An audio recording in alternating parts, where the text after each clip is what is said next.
Hello and very well welcome in Épinal for this third day of the European Championship of Canoe Kayak Slalom.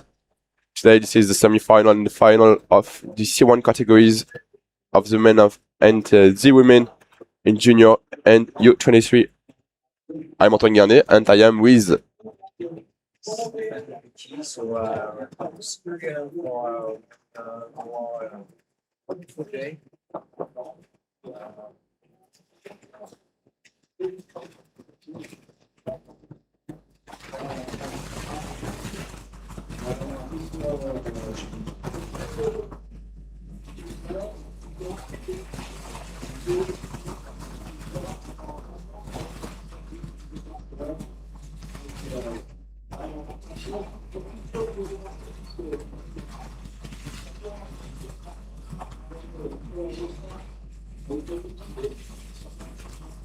Est-ce que tu m'entends?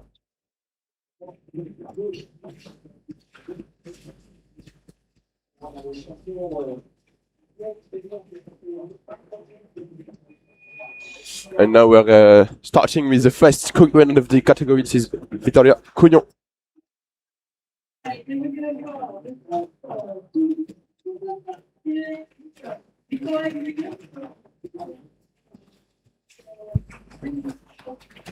Okay for the stream. You're here?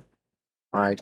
So we are now with the first competitor, Vittoria Quignon from Italy. You know that today it's the C1 category in junior and U23, women first, men second. As yesterday, this morning, it's the semi-final. Then it means that we will have 30 competitors in each category and only 12 to be qualified for the final. This is the first run. They don't know the course. It's really a new course, but they had time to watch the K1 yesterday.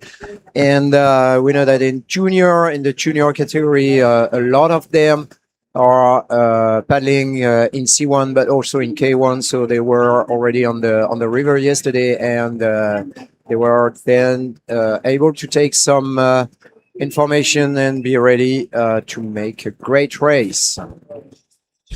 Yes, and for the moment, we have what's going of penalties on the first section for the Italian athletes. I know the penalties on the 17. This is the first, the last one who is selected on the semi-final. So Vittoria Quignon for Italy will be the first to run, and we are waiting for her time to get a reference. What we know about the foreigners is that Rosemarina Estanguet had a time of 108.64 plus 4 penalties, plus 2 penalties and 4 seconds. So let's see what she can do, and if it's if her time is behind. Yes, it is. She finished just with a time of 1:11. So this won't be the best time for this category. Yes, and we finished with the first concurrent in 11:19, and now we're with the second athlete. This is Sarah Ferreira of Portugal. Oh, little mistake on the second waves. Yeah, she had a little problem on the stopper, and it seems that she doesn't really know how to do now, and she will have really to push hard if she wants to be in the final. Seems that it will be a bit difficult for her. Now a spin, which is not the fastest line, and she is down by more than 12 seconds at the first split, and not very confident. Yeah, this is faster, slowly on the first split for the moment. A little bit in difficult, the Portuguese athletes for the moment with the stoppers. Just one penalties. So Sara Ferreira is the only member of Portugal, and then she will be followed by Slovakia and Great Britain. There are other nations with more. We know that Great Britain, there are three competitors of this country, and the first one that we have after from Slovakia, Anna Danisova, was 8 at the World Championship in Krakow. So waiting for the end of the race of Sara Ferreira. It's also a bit slow. Oh, and now a problem. Yeah, she does the world on the 18th upstream, but just 2 seconds of penalties. A little bit chance for the athletes. Yeah, she's not able to give any speed to the boat, so she's always on late. And in this part of the river, you need speed. She will get out of the boat and not finish the race. That's very sad. She had a problem with the helmet too. Oh. Yeah, so we are now with Hanna Danisova on the race, and we see the first man running in the river.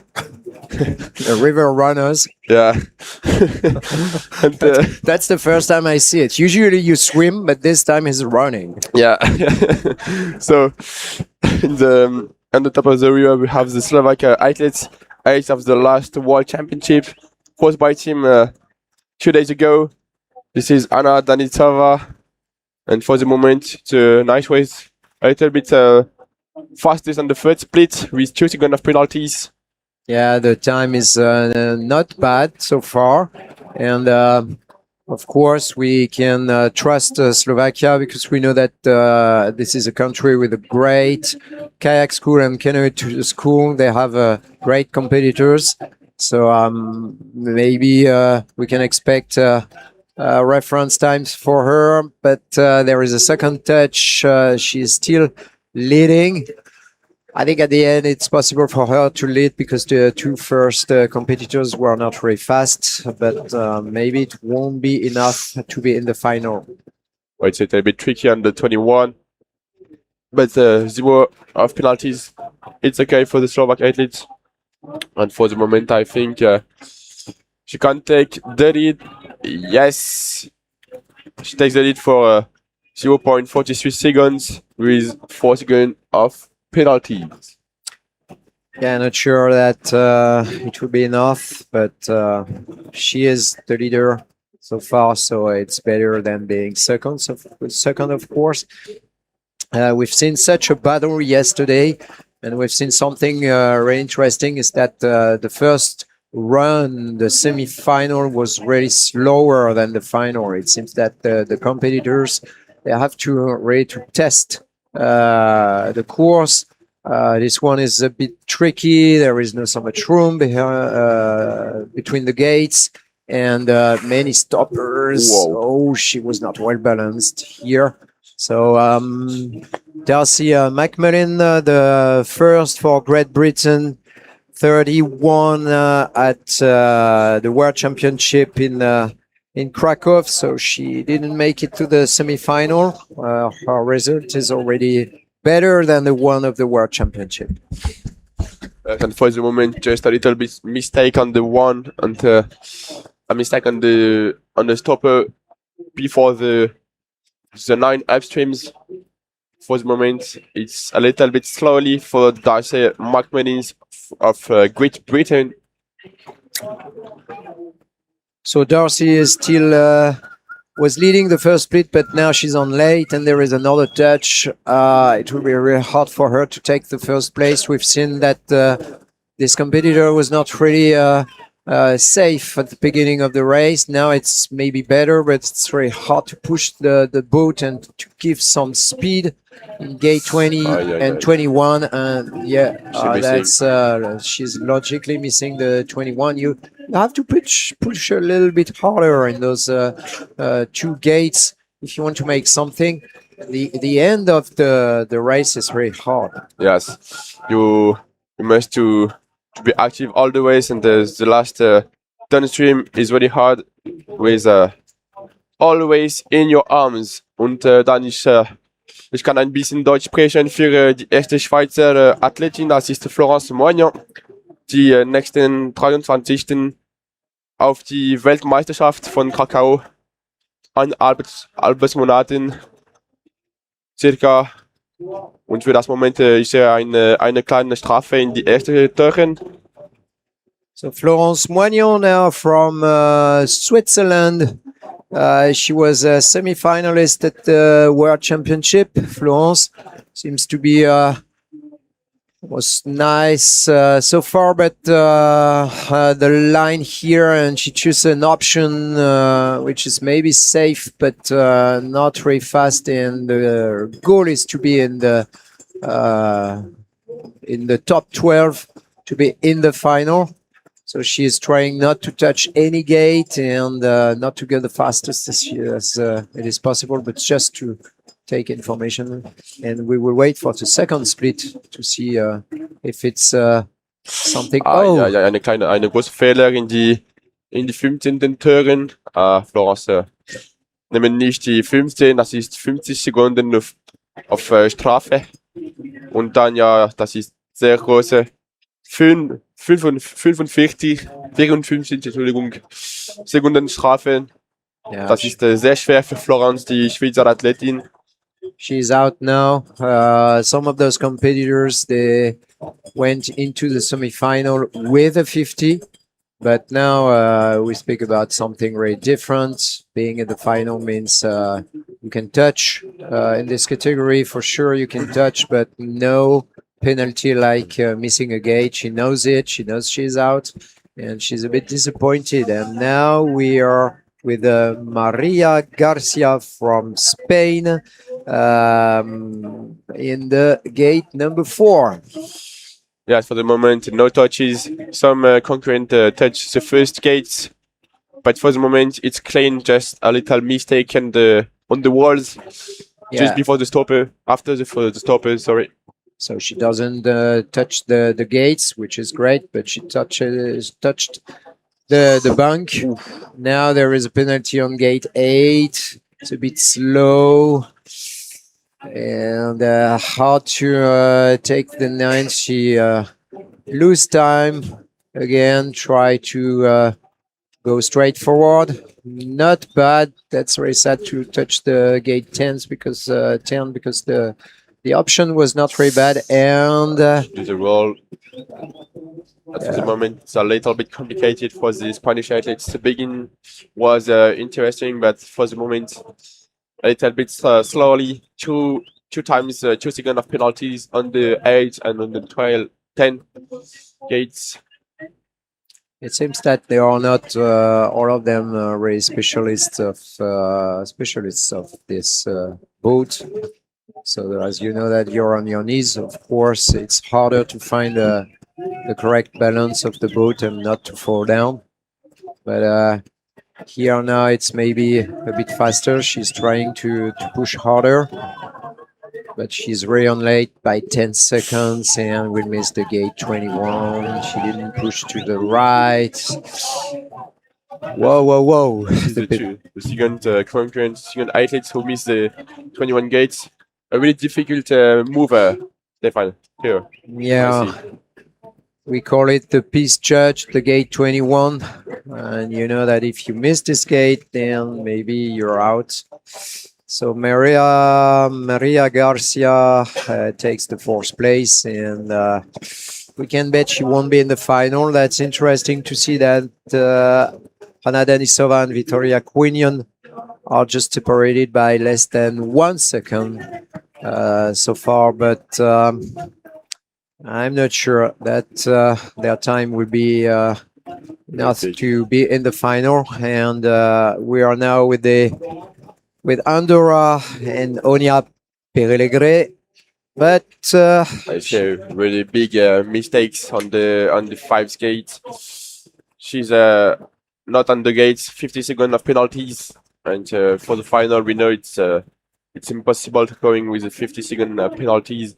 So she's doing the rest of his race, but knows how it's impossible to going on the final now. yeah, one more time, a big penalty that we're make it impossible to be qualified at the end. And she is doing well at the end of the race, but she knows that anyway she won't be the final.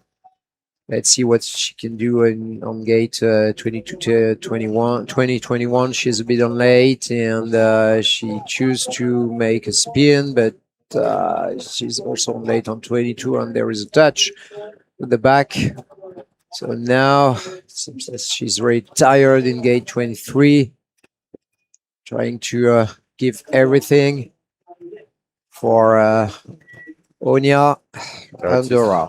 Fifth place for the Andorran athletes, and now yes, we have a neutral athlete, the first neutral athlete. This is Anastasia Idiomova, and for the moment we see 2-second penalties on the first gate, a review on the second, so maybe a touch too. We see this one in a few seconds.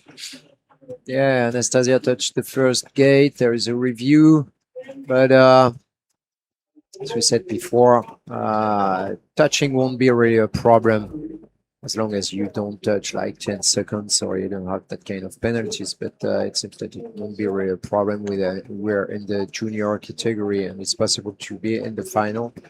But you have to be a bit faster. Spinning around on gate 10, then 11, then 12.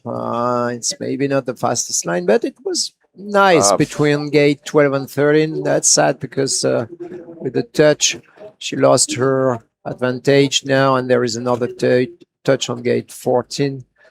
She was leading. Let's wait for the second split. Yeah, logically, she's behind now. Big mistake on 17. Wow. So now I think it's complicated to going in the final. She lost sometimes. She lost times on this move. Yeah, it could be over, but she gives everything. She wants to finish, and that's really something we want to see. It's a good mentality for the. Yeah, she doesn't give up. Yeah, but well. A little bit catch the boat and the work. For the moment, it's okay. Yeah, but she had a lot of energy on those gates, and now she had to push hard to the right to get the 21st gate. Yeah, nice. Okay, nice spin for the neutral athletes. But we see the time. It's total out to going on the final. 20 seconds late, 30 seconds late for the moment. Yeah, Anastasia will be behind. And we can follow now Carla Rhein. Ja, die Schweizer Athletin aus Graubünden, die beginnen für the race. Und für das Moment, das ist eine Strafe für 2 Sekunden Penalität, eine kleine Strafe in die zweiten Türen, ein bisschen langsam in die erste Split von 1 Sekunde 88 und dann eine zweite Strafe für die Schweizer Athletin. Sie hatte die nächste Tag auch in die Kajak mal gemacht. Und für das Moment, das ist ein tolles Race, tolles Rennen, aber ein bisschen langsam für diese Optionen für die Schweizer Athletin für das Moment. Ja, das ist langsamer in die zweiten Split von 3 Sekunden Yeah, she's behind, but the run seems to be clear, but she's not very fast because she doesn't find the correct lines, and it's always Hanna Denisova who is the first now, and with we set a time of 115, and compared to the time of Rosmarina Estanguet of the foreigners, 112. So not really a bad time, but as we said, it's not sure that this time will be enough. Ja, And das ist sehr interessant und sie nehmen die dritten Platz für das Moment. yeah, so Carla Rhein, third, still waiting for the confirmation of her result. No clean run so far. And now we're back with Spain, Heisea Chelaya. Sorry for the pronunciation. And already a touch on gate number 1. It happens more than expected to touch the gate number 1 for a lot of competitors. I think they have to cut the way to go to gate number 2, and sometimes they take some risk. And she is on late due to this touch, but the time is not bad. For the moment, just a little bit late on the first split, second touch. It's gonna be more complicated to take the lead, but to reach the place on the final, it's possible with touch in these categories because some mistakes. This is a really hard race, really hard design too. Yeah, hard to maintain the boat here, and she's really behind now by more than 6 seconds. Would it mean that Hanna Denisova made a good run for this category? Because we have to remember that even if she's behind the foreigners, they had time to test the course, to practice. She's missing no run. Oh, it's done now. She won't be in the final. Still Slovakia leader. Hesia with the names to run. So we are waiting now for 9 other competitors, and then we will have the first qualified. As we see on our screen that Maxi Müller is already on the course for Germany. Die dritten von das Mannschaft Race 2 Tagen circa, und dann, das ist gut für die deutsche Athletin mit eine große Zeit in die erste Split. Das ist von 5 Sekunden 37 schneller als die erste Athletin, die Slowakien, Hanna Denisova, und für das Moment für Maxi Müller, das ist schnell. Eine kleine Strafe in die 9. Turn.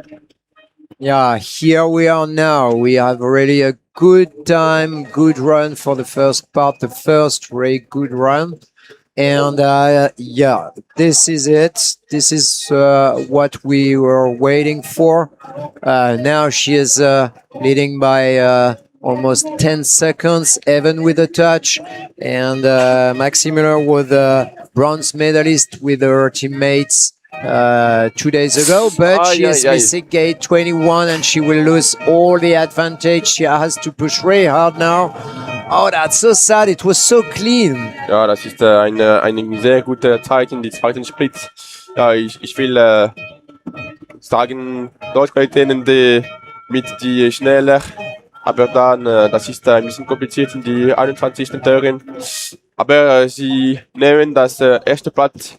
Aber ja, ich sehe, das ist ein bisschen Angst für seine Fehler in die 21.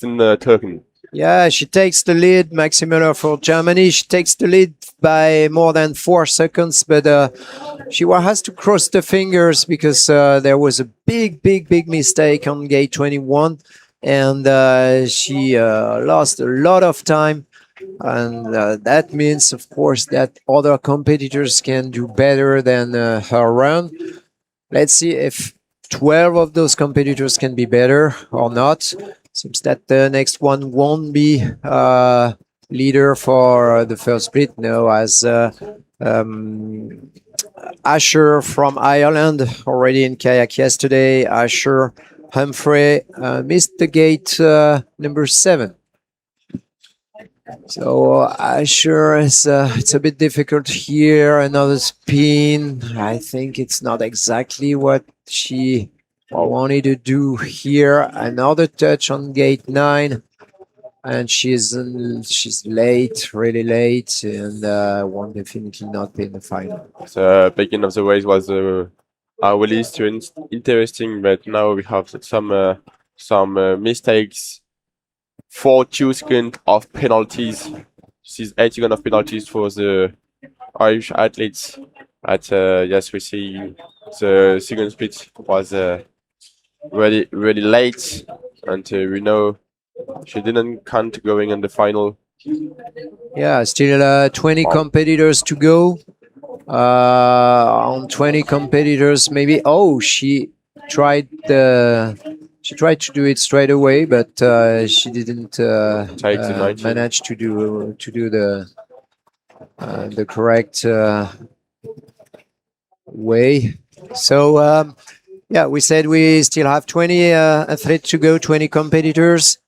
So 20 competitors means that Maxi Miller has to wait for 8 of them to make a mistake, 9 of them to make a mistake, and then she will be in the final. Then the cut behind Maxi Miller is Hannah Denisova and Victoria Quinion with just 4 seconds. And there is definitely room for other competitors, as Muller made a really big mistake on her run. So it can be a really better. And oh, poor Asher, she seems so disappointed. Yeah. Asher for Ireland, she was the only Irish here in this category. So now Ukraine. Vladislava Surma also in K1, and the only competitor for this country, Vladislava. She's down behind, but not really a problem so far. Just 1 second and a half, only one touch, but we know that Maxi touched also. Here it's a bit slower.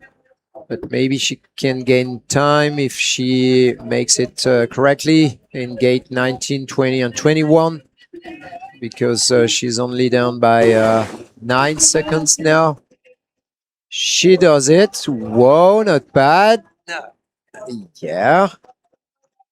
Waiting for the judge decision on gate 21. Seems that everything is clear for her. So Vladislava, will she take the lead? No, she won't, but she's behind for less than 1 second. So it seems that she is a bit in the race to be in the final, in the 12 leaders of this competition. And we are right now with Sophie Forster. Sophie from Great Britain, and she will be followed by her teammate Yasmin Wild, also from Great Britain. So let's see what she's doing. Already a touch on gate number 2. Not really a problem, but she will be on late. I think she will be behind for the first split. Yeah, there is another touch on gate number 6, so she will be behind. On gate number 8, it's the time is good. She is just behind by more than 8 seconds, but with all those penalties, we know that the time is the same as Maxi Müller, who was so fast. So it means that she can paddle really fast.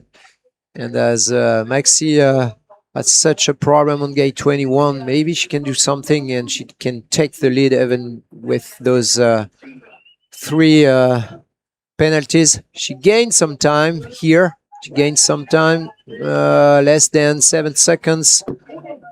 behind. Little problem gate 18, but nothing really wrong. Let's see 21.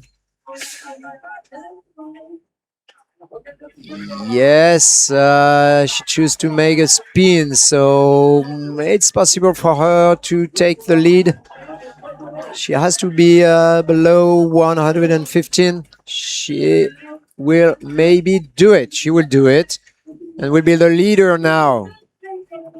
Congrats to Sophie Forster, the new leader, with 6 penalties.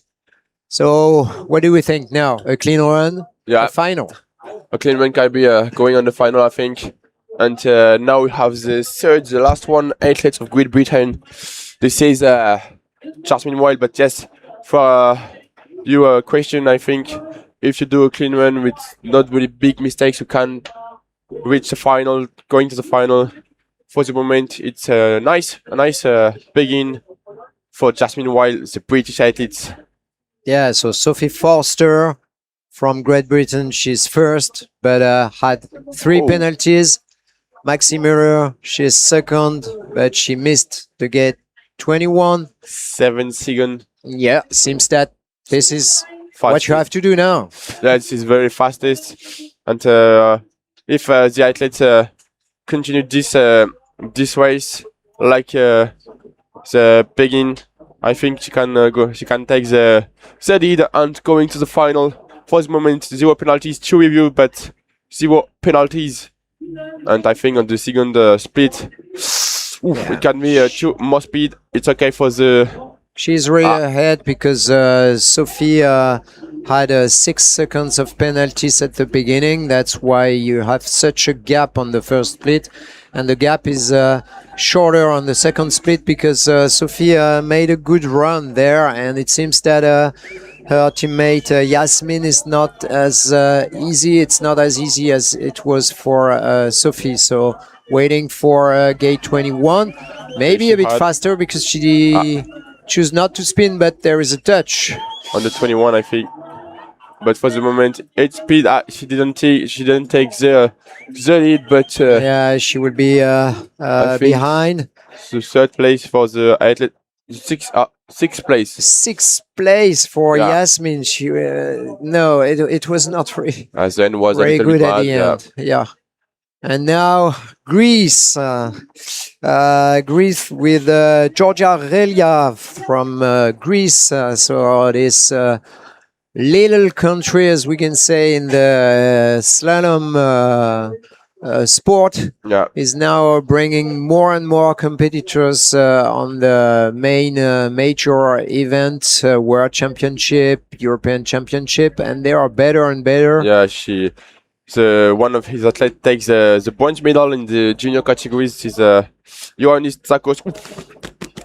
Oh, it's a little bit hard. It's 15-second penalties for the Greece athletes. As I say just a few seconds ago, yes, the Greece glow up year per year, and we can see a nice evolution of the athletes. But for the moment, the Greece athletes Georgia Relia take 50 seconds of penalties, and his dream to going on the final is not impossible.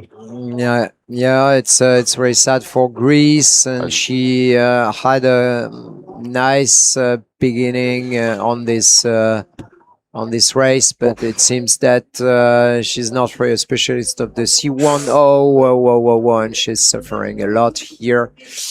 She will try to, of course, to finish the race correctly, and but we see that the boat is very slow. It's very hard to give some speed. Maybe she will miss the gate 21 due to the lack of speed. She had 100-second penalties, 110-second penalties, so really hard to take. I think now she takes the last place because she's the athlete with the most penalties for the moment. So after Georgia finishing a race now, we will be with Elizaveta Ryabikova from Neutral Nations. And Elizaveta will open the dance, as we can say, with the strongest nation in the C1 category, women. We will see Germany, Slovenia, France, Slovakia, Poland, and of course Czechia, with some incredible paddlers, Marketa Stepankova and Valentina Kocherova. At the end of this list, still 3 to go, and we will have the first finalist. Smells good for Sophie Forster. Yes, for the moment, the natural athletes have just 1 penalties on the 8. It's faster. Wow, 8 seconds faster. It's very impressive. Oh, yeah, 8 seconds, but you remember that Sophie had 6 penalties so far at gate 15, but I think she can now take the lead if there is no other penalty. Oh, she loses a bit of a paddle stroke now.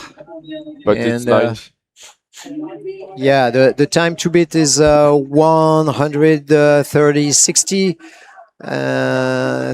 13, 60. I think she would redo it now and take the lead by more than 4 seconds.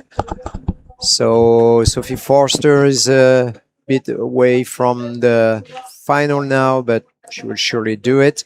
And Elizaveta took a good option to be in the final. Now we have an Slovenian athlete, is Lili Pintelic. Slovenia, one of the best nation in the world, was one of the best lane in the world of canoe kayak slalom, like Slovakia, like Czechia, like France.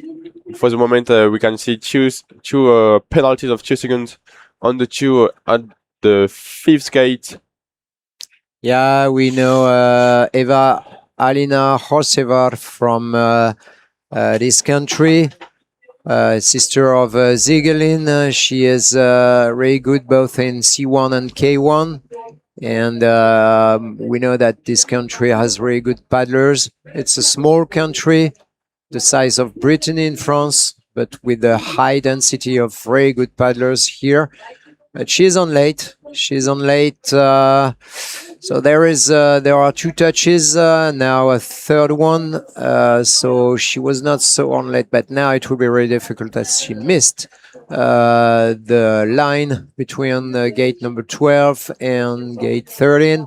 She loses a lot of time, and we have to push really harder. Let's see what her level, her skills, how her skills can help her. Yeah, 22 seconds. The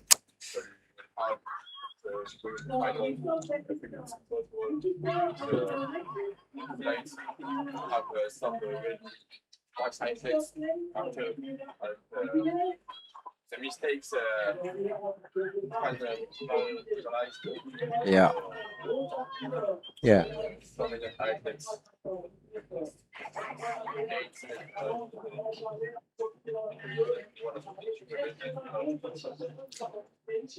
Yeah, really hard for her the end of this race, and she won't be in the final. We see now Nova Müller on the track, and she made a good run yesterday in K1. Yeah. She's a really nice person, Nova Müller. She was very happy, and she's now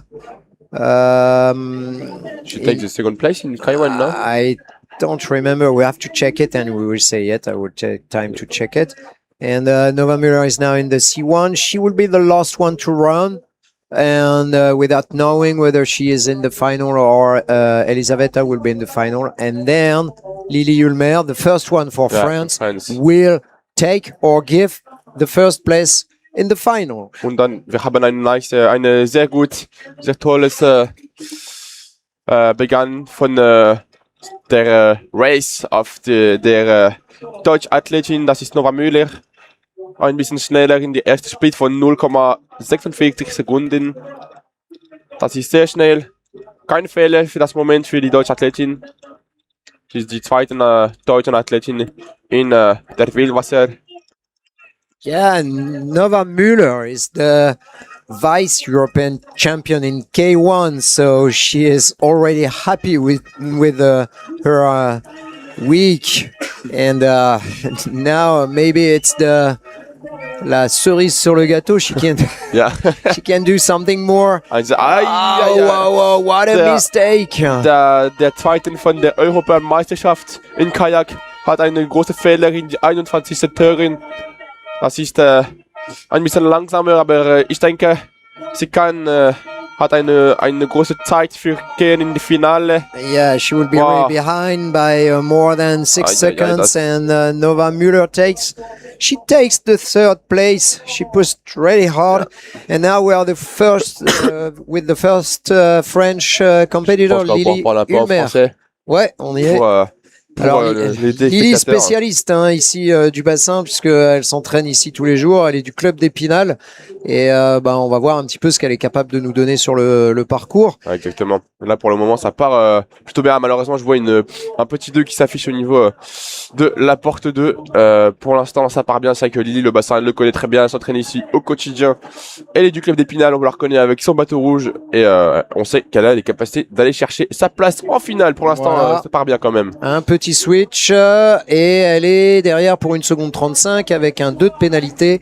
Donc ça peut le faire. Ce qu'on sait avec Lily, c'est que maintenant, si elle arrive première ou deuxième, elle est qualifiée en finale. Alors, regardez voilà, quand même, cette trajectoire assez intéressante. C'est rare d'avoir vu une série dame qui coupait aussi bien. Waouh, très belle inversion de l'athlète française.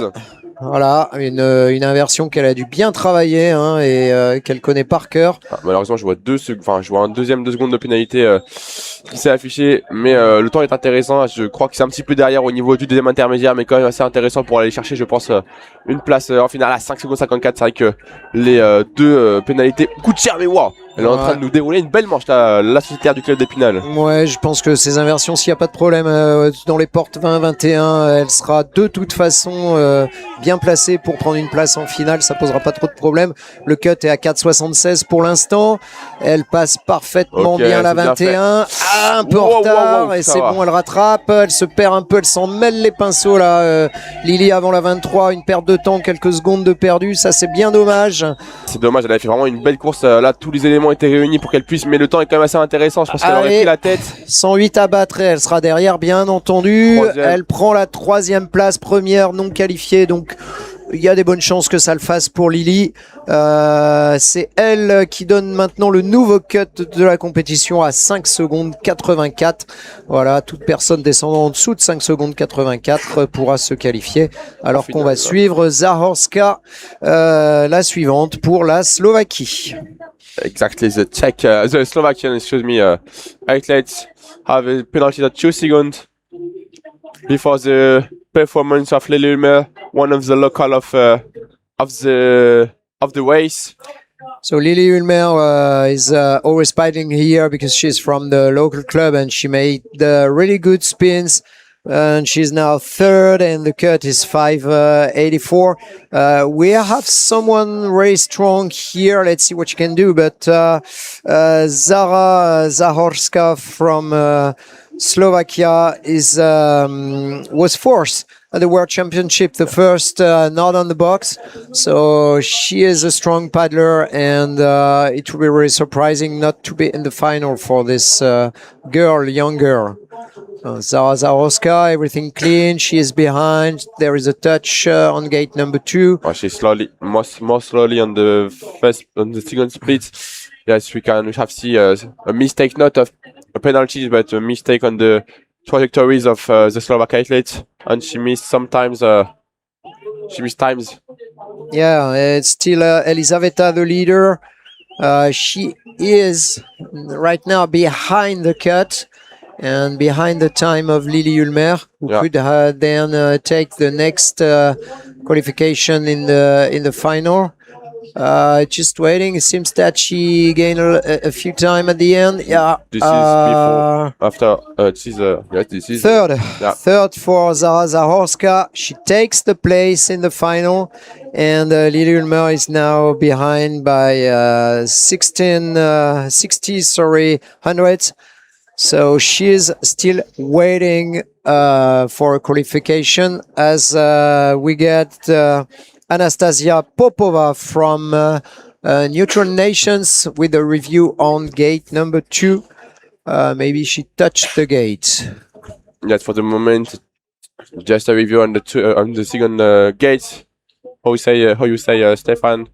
But it's more speed of 2 seconds 11 in the first split. Yeah, she's ahead. What about Elisaveta? Elisaveta had a touch on the first before the first split, so she is ahead, of course, because it's all clean. And now there is a touch, and she loses a lot of time. It was very tricky here, and she almost touched the gate 14, which would have been 50 on gate 13, but it's okay. She is now pushing harder. She knows that this mistake was a big one. Let's see how much time she lost. Not so many seconds, but the spin is very bad, and she will lose another some bunch of seconds here. So this is bad inside for the neutral athlete, but for Lily Ilmer, she can going on the final with the mistake of the neutral athlete. Yeah. She missed very big time on this part of the race. Yeah, Lily knows now that she will be in the final, the first French competitor, and it will be really hard for Anastasia Popova. And at the same time, she had anyway a 50 on gate 7. The decision was a bit late, but there is a 50 on gate 7, so she won't be in the final. On the course now, Patricia Iwaniec for Poland. In the gate, she's trying to enter the gate number 6, a bit stuck in the first stopper here, and but she makes a clean run so far. Not very fast, but clean. She's down by only 2.5 seconds, so it's something possible. And we have the confirmation that Lily is in the final, and the cut is now 6:51, and Nova Müller is waiting for her qualification, as Maxi Müller is the next one. We have 2 German girls waiting for that. Gate number 12, speed is not very fast. She chose to go in the eddy before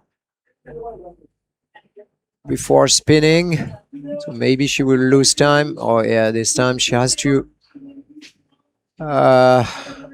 make the Eskimo roll before being in the gate. She did it. She will lose time, of course. Oh yeah, she's down by more than 20 seconds now. Is it correct? Seems that it's really a lot.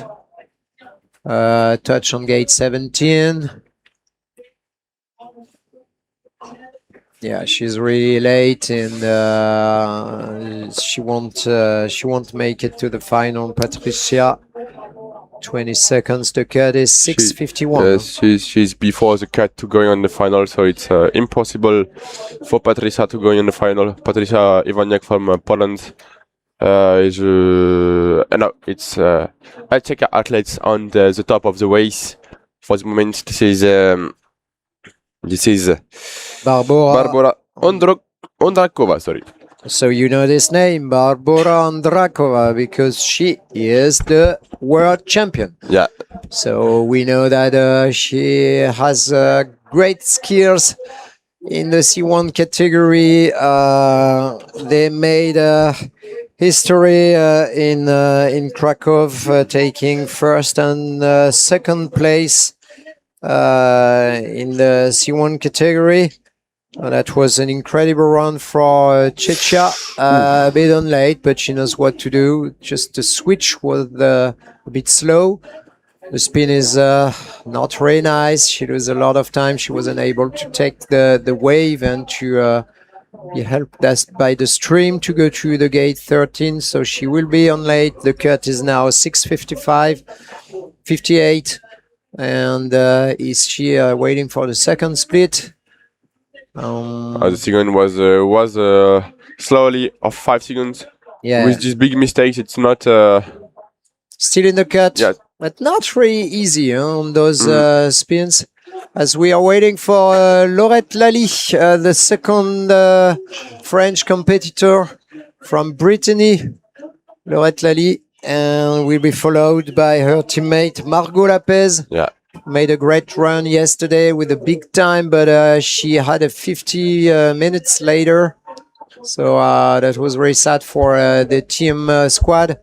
The French squad, sorry. So Andrakova finished second. She Yes. takes she has the qualification and go pour Laurette Lally maintenant. Ah, c'est parti, une petite parenthèse en français pour la Bretonne sociétaire du club de Cesson que je crois que Ouah non, aïe aïe aïe, elle est partie à la faute malheureusement. Elle sait qu'il y a eu un problème, il va falloir qu'elle pagaille vraiment très très fort Laurette. Oh là là. Là, son bateau a vraiment envolé la porte 2. Elle a voulu trop couper malheureusement, c'est parti à la faute. Alors aussi bien, elle aurait pas pris de 50, elle en aurait pris un. Il aurait fallu une review assez longue et assez complexe parce qu'on a vraiment un angle de vue qui est pas très très bon.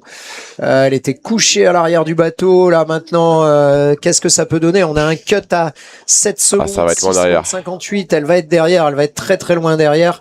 Et ça va être très compliqué. Le cut ici, le temps du premier split est à 35 secondes du premier temps intermédiaire.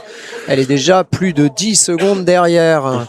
Il va falloir qu'elle prie après pour pouvoir passer 15 secondes. C'est gros. Après là, du coup, elle envoie les chevaux. Malheureusement, elle part encore à la faute. Là, ça va être compliqué pour elle malheureusement d'aller chercher la finale. Malheureusement, c'est vrai que c'est quand même une athlète qui malheureusement là, elle est sortie de sa manche malheureusement. Peut-être la fatigue qui s'est accumulée des manches en canoë, des manches en kayak jusqu'à la finale en kayak, c'est compliqué pour elle là malheureusement. Elle va même pas rechercher les portes. On sait que. Je pense qu'elle elle a vraiment perdu la concentration en touchant cette porte numéro 2, en s'allongeant. Elle était bien dans sa course. Elle était partie. C'est hyper compliqué quand on commence à rater une porte et qu'on arrive quelques portes plus tard et se dire j'ai pris un temps incroyable, je suis derrière et il doit se passer un tas de choses dans la tête et donc elle a perdu l'équilibre, ce qui est quand même pas son habitude parce que c'est une bonne compétitrice, une bonne navigatrice en C1, elle est à l'aise, elle sait faire. Là on voit qu'elle est vraiment posée, qu'elle attend et qu'elle déroule. Ça doit être difficile pour Laurette d'aller au bout de cette compétition. C'est dur pour elle, c'est dur pour nous et ça doit être dur pour le camp français. Il y a ses parents sur le bord, ça doit être compliqué un petit peu. Il va falloir passer un petit peu de temps avec Laurette et on est déjà avec Margot. La pèse, exactement. Elle qui a fait hier 9e ou 10e de la finale en kayak, alors elle qui a coupé une grosse pénalité, c'est vrai que pas mal d'incompréhension par rapport au fait qu'elle a été donnée, c'est vrai que voilà. Je crois que ça a été jugé déplacement volontaire de porte hier. Après Margot, là on a une compétitrice qui est capable de tout. Très polyvalente. Elle a une énergie incroyable, une force pas possible sur l'eau. Elle pagaille vraiment très très fort. Elle est déjà en avance au premier intermédiaire, même si après 2 secondes de pénalité, elle avait 2 secondes 80 d'avance. Ouais, l'inversion est intéressante. C'est une athlète. Après, on sait que Elisaveta Ryabikova, qui est actuellement leader de la catégorie, avait un 2. Donc Margot, elle était en avance, mais Elisabetta avait un 2 sur le début du parcours. Il y a une review un peu longue sur la 3. Je sais pas ce que ça va nous donner. Un centième de retard. Ouais, elle est dans le temps. Et voilà. Par contre, elle a fait une inversion claire, comme tu l'as dit avant, une athlète vraiment incroyable. Et là, comme elle nous l'a prouvé. Hein. Exactement. Comme le kayak, aussi facile qu'en kayak hier. Elle avait été hyper rapide aussi sur ses rotations. Le temps est très intéressant. Je sais pas si tu vois, là, on est à 86, tout ça. Alors là, elle fait un petit crabe. Mais là, pour moi, si ça continue comme ça, même si une autre pénalité devait s'ajouter de 2 secondes au niveau de la 3, elle irait chercher largement sa place en finale. Là, on le sait. Ça va le faire facile. Largement prendre la tête pour Margot Lapez. Ouais, une pénalité à la 3, mais elle prend la tête avec 6 secondes 29 d'avance. Ouais. C'est stratosphérique, tout simplement. 4 là, et elle met tout le monde d'accord. Bravo Margot, incroyable course. Ça va envoyer du lourd sur la finale, hein, ça c'est certain. We are now with Germany, Nele Krech from Germany. Ja, Nele You can switch in Krech. German. Ja, das ist Nelly Krech aus Deutschland. Die letzte Athletin, ich denke, die kleine Schwester für Lucy Krech, die Weltmeisterin in U23 in Kanu, in Krakau. Und dann ist eine kleine Strafe von 2 Sekunden die vierte Türe. Das ist schnell, das ist clean, wie sagt man in Englisch. Und dann ein bisschen langsamer die erste Split für die Deutschathleten, aber ja, ein bisschen kompliziert in die 9 Türen. Das ist schwer, ich denke, für die Deutschathleten. Sie hatte viele Höhen gemacht. In Kanu und in Kajak, ein Finale in Kajak auch. Und ein erster Platz, dritter Platz, Entschuldigung, bei Mannschaft in der Europameisterschaft, Entschuldigung. Und das ist ein bisschen langsamer, aber gut für gehen in die Finale. Wow, what a spin! Auf die Deutschathleten eine kleine Fehler in die 17. Türen, aber das ist sehr schnell und ich denke, die Athletin kann in die Finale gehen. Das ist ein bisschen kompliziert auch in die 21. Türen, aber das ist gut. Zwei Strafen für Nele, aber ja, das ist sehr schnell und ich denke, sie nehmen die dritten Platz. Ja, die dritten Platz, das ist okay für Finale für die Deutschathletin. Yeah, easy peasy for Nele Krech. She's really a professional. She was bronze medalist. Vice world champion last year in Foix. So she knows how to do the job, and the goal was just to take a place in the final. And she did it with the third place of the semi-final, and we can be sure that she will do it differently in the final, as she didn't know the course before. Now with Petra Soskova from Slovakia. Petra Soskova, 4th in team, 15 in Krakow, 36 in Foix last year. This is also competitor that knows how to deal with the qualification. The cut is more than 15 seconds now. Vladislava Surma is waiting for Ukraine, is waiting for a place in the final. We already have 9 young competitors qualified, so still waiting for 3 of them. There is 3 places, but it's not all clean for Petra Soskova, who lost a lot of time with 6 seconds of penalties on gate 9, 10, and 11. She will have to be a bit faster. Yes, it's too late on the second split. The split to going on the final is 12 seconds. For the moment, it can be okay for the Slovak athletes, Petra Soskova. She's still in the cut, as Vladislava is behind for 15 seconds 65. So she's still in the cut to be in the final, even with the 3 touches. And it's like now she's late by more than 10 seconds. She will have to push really hard at the end.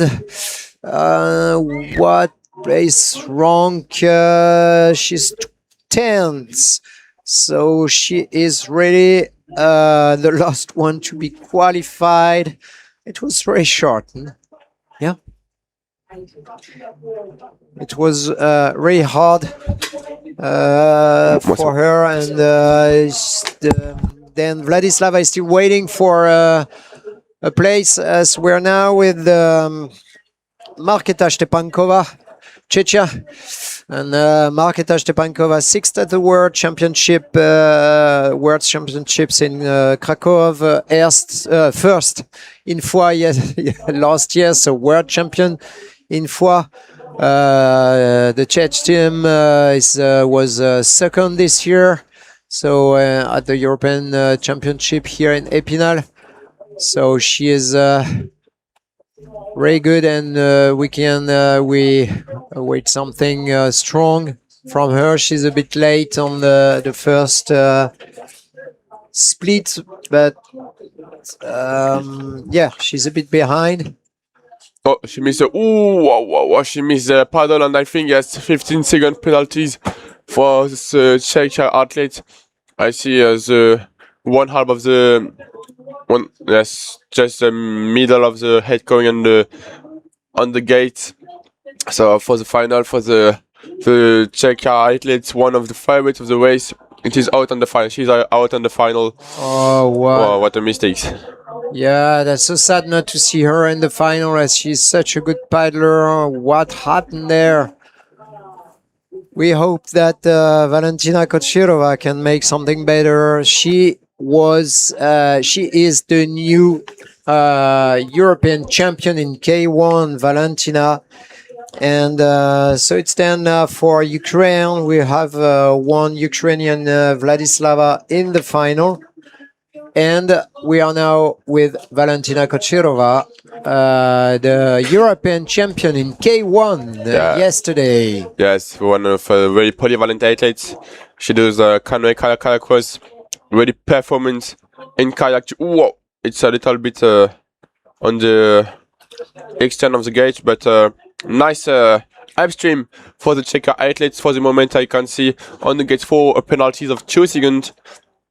It's a little bit late on the first split of 0.61 second. Yeah, she will be behind by less than 1 second with the touch as Margot also had a touch on this first part of the race, but now there is another touch on gate 12. The cut is really far. She has room to be qualified for the final, but no big mistake, please, Valentina. Make something clean. Yeah, she is now new leader at the second split, but there is another touch on gate 17, and we know that Margot Lapez made an incredible magic spin right on gate 17, so she will be behind. Gate 21 now, she does it, paddle backyard and back and go to the gate 23. It will be okay for her. She will be in the final. She doesn't have to paddle a lot, and she will now watch the video and see how to improve her race for the final. So unofficial results now. We have two French competitors, Margot Lapez, Lily Ulmer. 2 for Czechia, Valentina Kochirova and Barbara Ondrakova.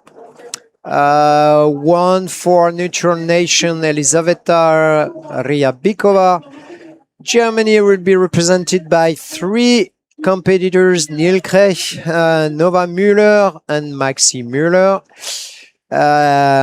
Great Britain has only 1 competitor in the final, Sophie Forster. Slovakia, 2 competitors, Zara Zahorska and Petra Soskova.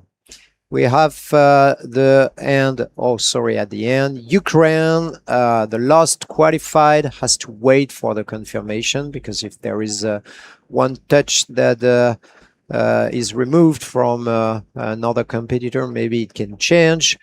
So Vladislava Swarma will be in the final. There is no one for Italy, Switzerland, Spain, and Poland. None of those countries which were in the semi-final will have a competitor in the final. Also Ireland and Andorra and Slovenia and Greece, Portugal are out now.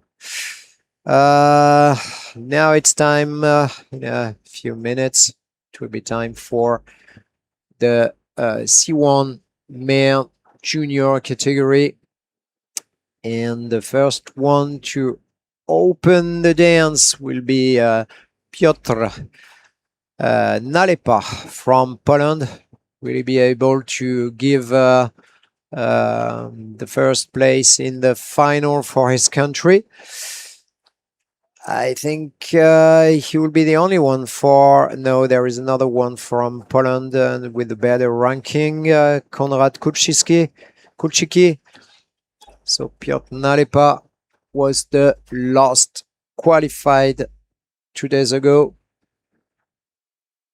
Then Croatian Petar Habek, Neutral Nations neutral athlete Mikhail Filatov.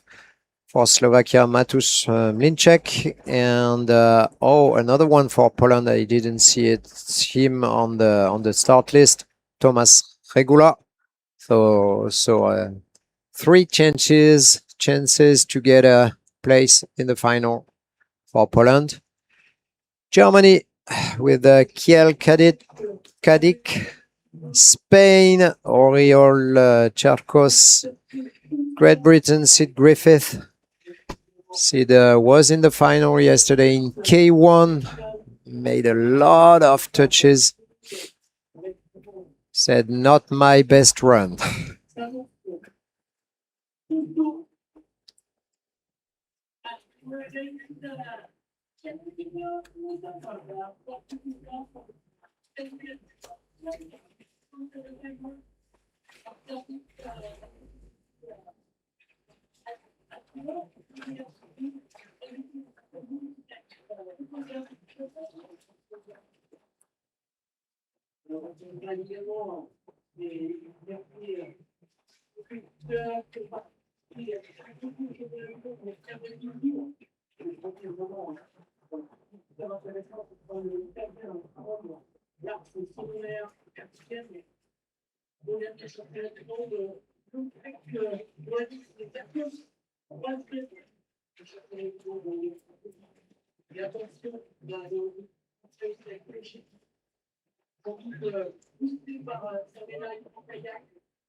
Okay, we start now with Piotr Nalepa. Already a touch on gate number 4, but it seems that he's a good paddler. The beginning of the race is really not bad. Gate 17, a good switch, fast. Yeah, it's low and slow. Gate number 9, sometimes lost. Gate 11, a touch. Wasn't able to maintain the boat in the middle of the gate, but now it's a clean spin. Takes some speed to go to the gate 13. So there are 2 touches so far, but we will be interested in watching the time he can do. The second spin is really bad, and it seems that he will have to paddle a lot. So the first time we will have won't be a good reference time, as he loses a lot of time here, like maybe 15 seconds. So here we are with the boys. They are stronger physically, so they will be it will be easier for them to maintain the boat on the gate 20 and 21, even with not the perfect line. So in this category, we will have to follow some great competitors. We have Dominik Ikiazi, Slovakia. He is the world champion. He was the former European champion. He's really a great competitor. This year he's been the world. He won the race. Sorry, in Poland, the world championship with an incredible time. Then we'll have Dominik Rezabek from Czechia. At the end of this list is the vice world champion. And the last one to run will be Cyrian Menua surprising winner because we didn't know him. He didn't make a good run at the World Championship. First time on the high level races.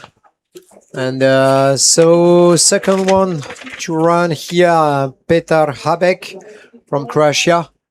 A clean run so far. And I will maybe give us the first reference time as he didn't make any big mistake. That's a really clean run. Does it well. Beautiful boat. Just wait for it. She's happy on the end of the race. Yeah. 15 seconds. Wow. It's impressive, but yes, the four winners, the best time was 89 seconds. 85 plus 4 penalties. 4 seconds of penalties for Leo Ulmer. But as we said, Leo is a U23 and is a specialist here because he's from the club, and he had also time to practice, and he knew the course. So it's really a good time, and it will be definitely a reference time for the beginning of this race. Petar Habek, from Croatia is the leader now, and we are with Mikhail Filatov from Neutral Nations. That's for the moment. Just one penalty of 2 seconds. It's really late on the first plate of 5 seconds, 75. We have a review on the gate 7 for the penalties. This is neutral outlets. This is Mikhail Filatov. A really big missing. She missed the stopper. So we've seen that he paddled on the opposite side of the boat on gate 6. This is sometimes rare with the junior, as they are switching a lot now. Some time ago, it was not allowed. It was like the coach said, you don't have to switch. It's not something you do. And then came the girls. And thank you, the girls, because they were the first one to switch, because it's really hard to not to switch and to paddle on the opposite side of the boat. And then the men, they discovered that maybe it could be efficient. Nice. Yeah, I like these techniques, personal. Yeah, you have to find the right way to do it. But sometimes you are stronger with the switch. We know a lot of paddlers, like the Olympic champion Nicolas Gestin, who is never switching. He doesn't really like it. He's like falling down when he changes the way he paddles. But there are more and more athletes, especially the young, to be efficient with this technique, as we see right now with Mlinček. Matusz Mlinček from Slovakia. Yes, Slovakia, one of the biggest land countries in the world of canoe, with legends now like Michal Martikan, Alexander Slavkovsky, Matej Beniush too. 3 big legends. And for the moment, he's a little bit late. Not she's now, maybe, but he's a little bit late. Whoa! What an incredible spin on the 12 upstream. I think he can. So give one more times. We have some problem with the gender now, and it's the 4th day. We don't know what we say, but we are a little bit sleepy now. What we see is that it's green, so it means that the time is very fast, and he's ahead for more than 3 seconds now, and he's really paddling perfectly. Yeah. Another switch on the right now, making the gate 23, and maybe we're. He will take the lead and have a time that is really interesting. The new reference. Wow, what a time! Yeah, he knows it, huh? He knows it. 89, it's a really big time for the Slovak athletes. Wow, really impressive. 89.40. That's Yeah, we can bet he will be in the final this time. It's sure that we won't see Madush at a place more than 12. So this is the time to beat, or this is the time to approach. If you want to be in the final, that's something that the next one will try to do. Thomas Regula from Poland. The level is good in this category. Huh? Yes, just a little mistakes on the gate 6. She catch the walls with his boat, so she lost a little bit time. He does no spin. Yeah, 2 seconds late. A spin between 7 and 8 is not a good idea. Not in this category.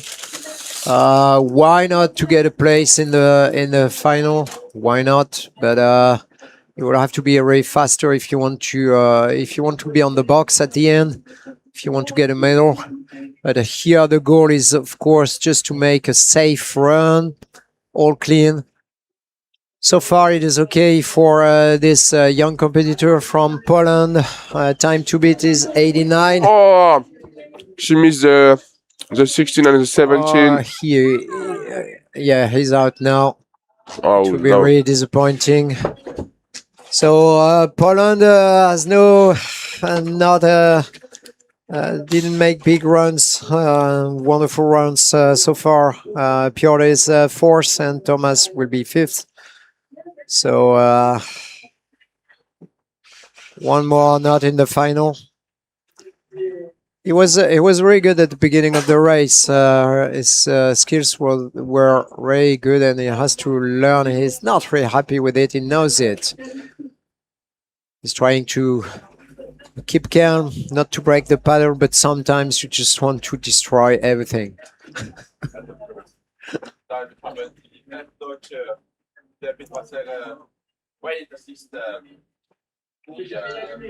Kiel.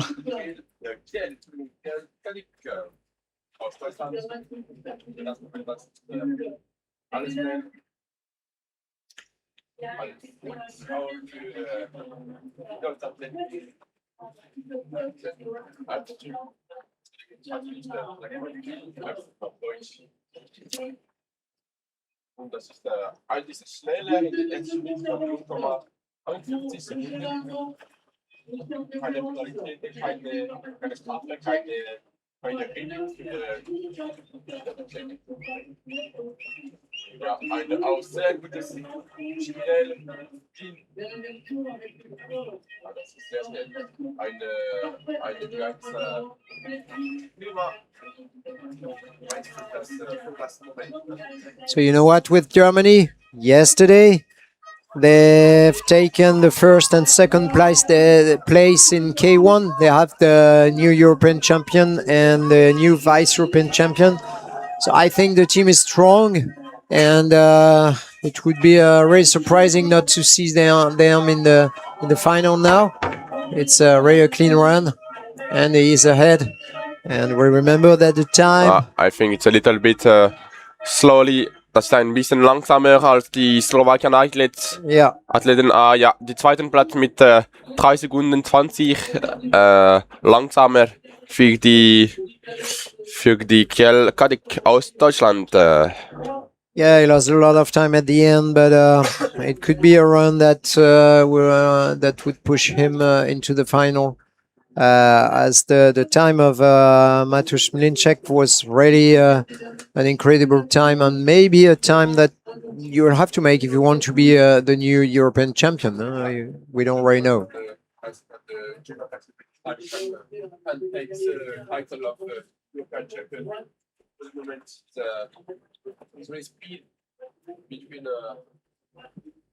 the rest of the conference.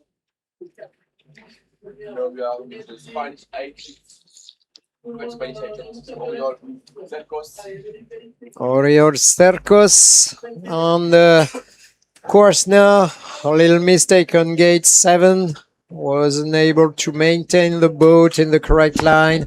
We've seen the front of the boat Maybe a bit too much. There is another problem here. I Yes. was a bit stuck in the stopper on gate number 10. And plus a touch.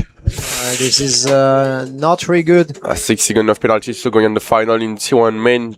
Yeah, it CIG would be really insane. behind.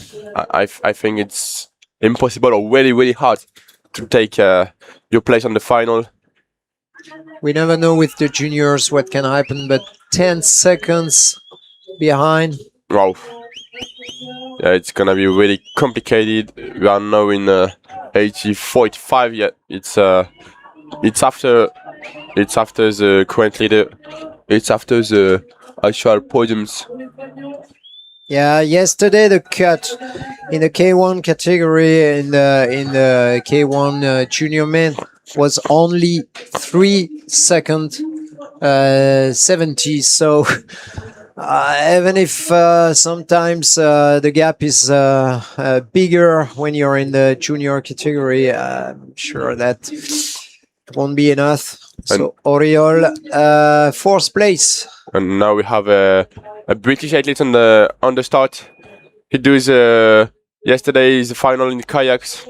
Do an incredible kickflip on the on the end of the race because he missed some gates. He knew that it was the end. Sid Griffith now in the C1 category. So far so clean.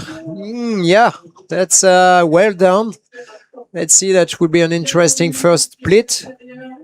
Okay, everything good. Not to touch. A Yeah. little bit slowly. Yeah. But he used good the stopper to going on the 9 upstream. Sid Griffiths of Great Britain. Okay, it's nice. A little bit slow, I think. Yeah, he's On the confident. Made Whoa. some mistake, but was able already to push the boat in the right direction then. And it's so clean. So not sure that he will be still leader on the second split. No, he's just behind. Oh, that would be direct. close on the 16 and straight away on 17. I don't know if it's the most fastest direct, but it's clean. Yes, nice race from Sid Griffiths, the British athletes. Yeah. He can take the lead or not. It's a little bit after. Yes, 90. 143 behind, and there is a review on gate 16. We've seen that it was very close on gate 16. Hope the head was in the gate. Now, Damian Honchek from Croatia. The second one, Petar Habek, who had a good run, made a good run before, is now down by 7 seconds and a half. Let's see what his teammate can do, Damian. It's all clean so far. Nice stop. Nice upstream, upstream gate. Okay. Yeah, the second Croatian athletes for the moment. It's clean one. Yeah, the boat is well balanced. Let's see what he would do on gate number 7. Maintain the boat. Nice switch. A little bit late of 2 seconds 32 on the first split. Ziegler technique for the switching, Yeah. and he's losing a bit of time. He was not so late because there is a touch, and Matusz Mlinček doesn't have any touch, so he's still in the game. Yeah, always clean. Exactly what you have to do. Not very aggressive, but was it? Yeah, it was in the gate. Ooh, 5 He's seconds late. a bit late now. It would be the 4th place. He will have to push harder to be faster on the end of this race. Not really the right line here. You see the boat. There will be a review. I see the judge with the hand. It's Yeah. a 50 seconds penalties for the final instead for the crouch athlete, and I think he knows this one. Yes. Yeah, there will be a review, but On the screen, it seems that there is a 50, definitely. And Sid Griffith, who had a very nice run, also took a 50. Yeah, on gate 16, he would be very disappointed because he was really a good paddler and the one, maybe one of the best for Great Britain. So that's very sad. And yeah, so he took the 50. So now we have still Matus Mlinček first and Kiel Kadek second. With Adam Rasek now from Slovakia. Another one, he will try to beat his teammate Matus Mlinček. Not sure that he can do it, but yeah. It's a little bit speed, but not for the moment with the penalties of 2 seconds. It's a little bit late. 1 second 54. Yeah, on the first split. He was leading the first split, but with the touch, he can't do it anymore. Ooh, but it nice means spin. that yeah, he can be faster than Matus. Let's see. The spin was very fast. Huh?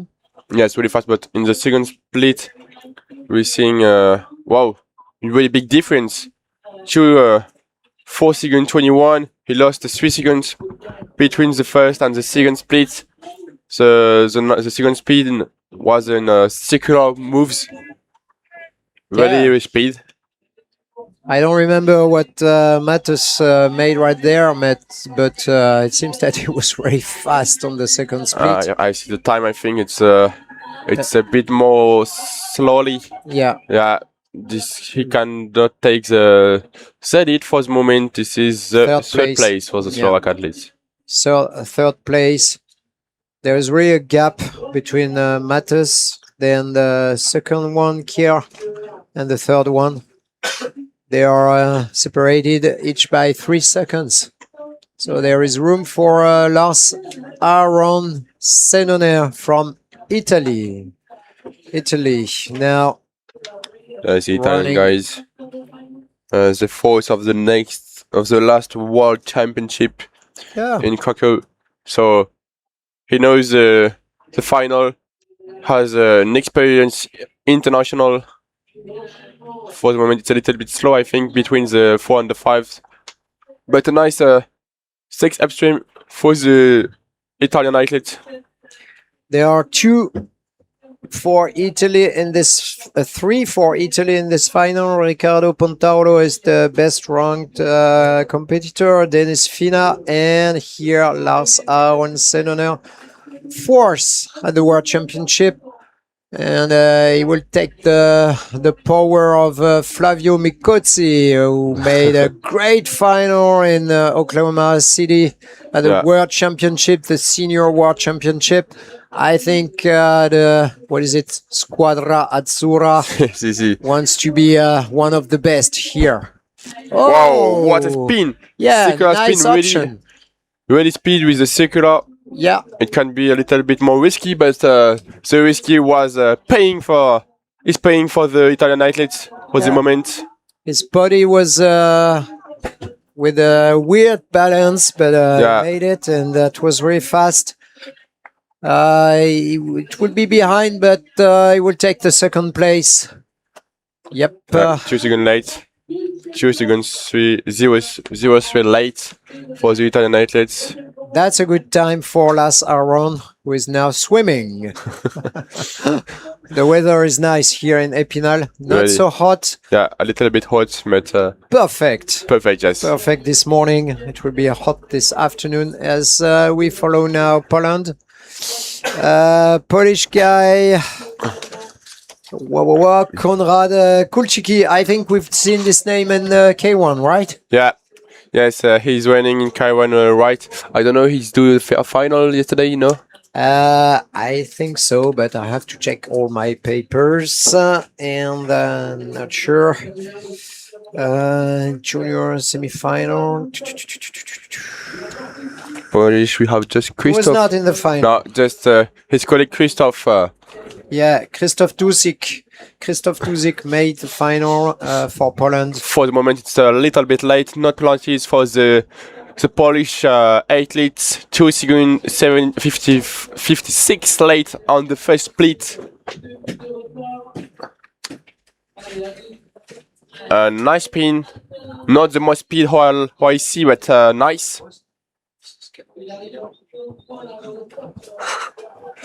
Yes, Matheus Lintek, for the moment, have, comme on dit en français, a posé un gouffre entre lui et ses concurrents pour l'instant.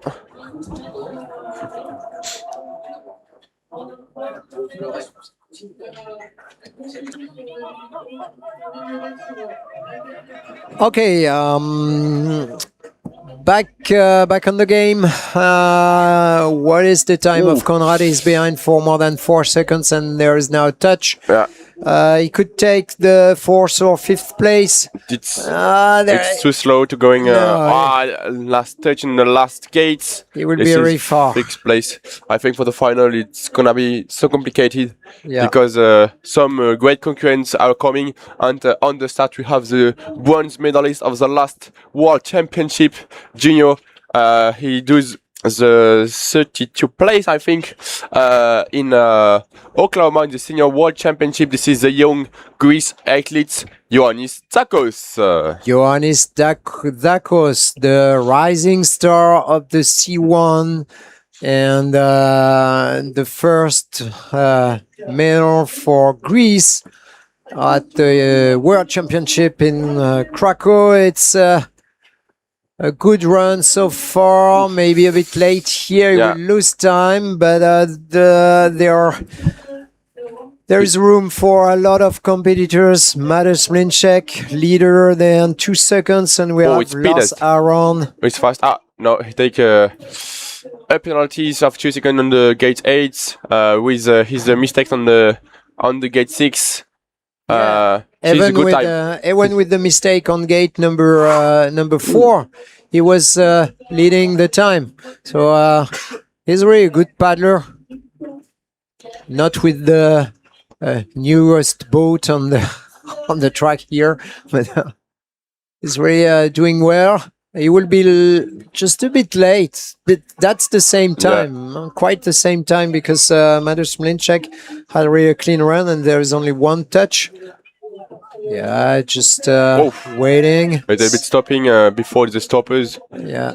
But the last one so downstream easy. was so easy for the Greece athlete Ioannis Tsakos, and I think he can not take the lead, but he's a smart guy. He knows what to do, and will be a good place. 4th place. Fourth. Yeah, fourth. He must to wait what the results of the rest of the concurrents and to know after if he can going to the final. We have still 5 competitors to go, and then we'll see the first qualified for the final. And 4th is not the best place as he is behind by 3 seconds 95. And we know that the other competitors, the end of the list, they can see the first one. They have time to analyze and to know where some made mistakes. And here we've seen such a weird run on gate number 4, sorry. Two mistakes for the Spanish athlete. He missed a do a wall just on the back the upstream, and after she catches the walls, so many times it's lost for the Spanish athletes. 3 seconds 71. That's a surprising time. So here's the second chance for Spain. The first Spanish competitor, Oriol Cherkos, is behind by more than 15 seconds, so it will be really difficult for him to go in the final. But something that is really surprising, that he didn't lose so much time at the beginning, even with this crazy run on gate number 4. Now he's down by more than 7 seconds, and there is a touch. He will have to push really hard at the end if he wants to have a chance to be in the final. We see that he's No, it will be like 9 seconds behind. Wow. It will be really hard for him as he takes the 7th place, and there are only 12 places for the final. I think he won't do it. Yes, for the moment, he had to wait just to see the other race of the other athletes. And for the moment, you have a Czech athlete. This is Jachim Hansel on the start of the race. So Joachim Hansel from Czechia touched the first gate. It means that he will have to push now. It's not even easy to make something wrong in the first and second gates. Yeah, it's not easy to touch the first gate and to come blindly now in the race. But for the moment, it's nice. A little bit fastest on the, I think, yes, a little bit fastest Yeah. on the first split. This is smart paddling. He's waiting where he has to wait, being quiet, very safe. Doesn't care. He doesn't really care about his touch on the first gate. Just trying to make the best spin here. He knows where he can lose time, so he's really with a high level of concentration on gate number 12. Here we see him. It's like he's paddling like he's on a lake or something. And no, the risk was not paying. And a 50 second penalty. The risk was not paying for the Czech athlete. Yes, she's hungry. She's hungry. She's not hungry. She's sad. Joachim. She's sad. Whoa. A really big concurrent of to the final take 50-second penalties. Say hello to he's a showman. Says yeah, I know. I've done my best, but he was so clean and so confident, and that was all safe. Maybe too much. Maybe he would have to should have pushed a bit harder and take some risks to be very focused. And we've seen a touch on gate 1, which means that sometimes you're not very focused on the race. But now we switch with Lewis Arden from Great Britain. Lewis 11th place at the World Championships, so finalist. And so far it's clean. It's clean, nice, quiet, and he will be down. Okay. Yeah. Speed, but after the first split, he touched second ninth. Yeah. So time is lost for the Lewis Harden, the British athletes. Spin was interesting. Speed, I think. Yeah, it's weird because it seems like sometimes it's hard to find the correct speed, the one you want to give to the boat, staying safe, but at the same time, you know that you need some speed to play with the river. If you just wait, you can lose your balance and go to visit the water. So here it's not exactly what he wanted to do. Yes. Yeah, it's complicated for the. Not the best end for this competitor. Lose time in the gate 23. He will be behind and will take, let's say, the 4th place. Yeah, 6th place. 6th place. Lewis Arden down by 688. Et c'est parti. Ça va être maintenant Théo Chetouy. Ouais, lui qui a été sacré hier médaillé de bronze au championnat d'Europe. En kayak.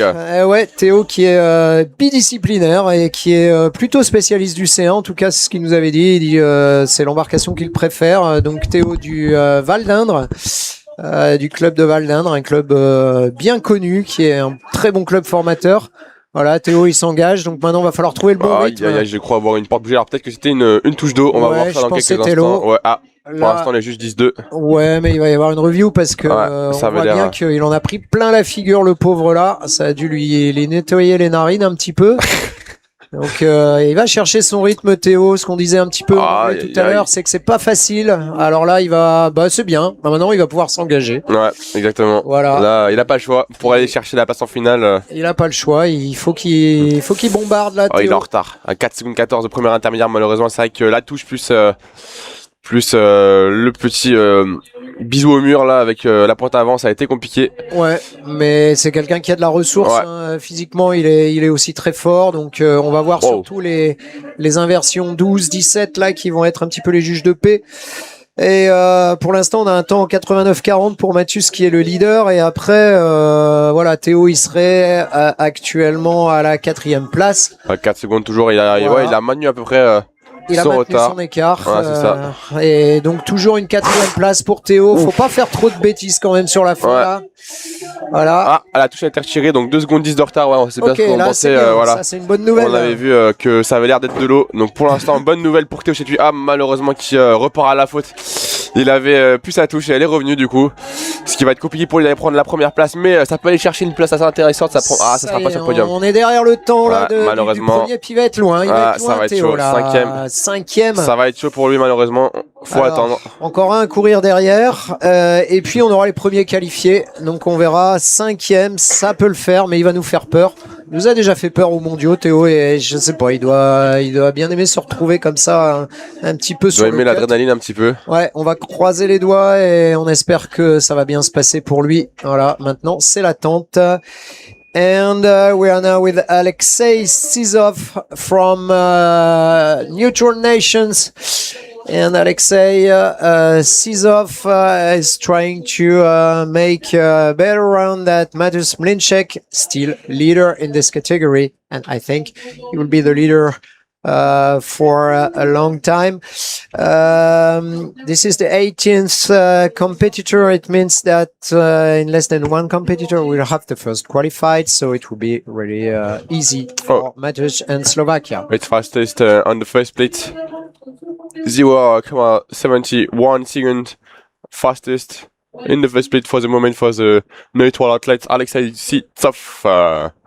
The spin was really nice boost after the spin for the neutral athlete. I think it can take the lead on the second split. For the moment, really interesting.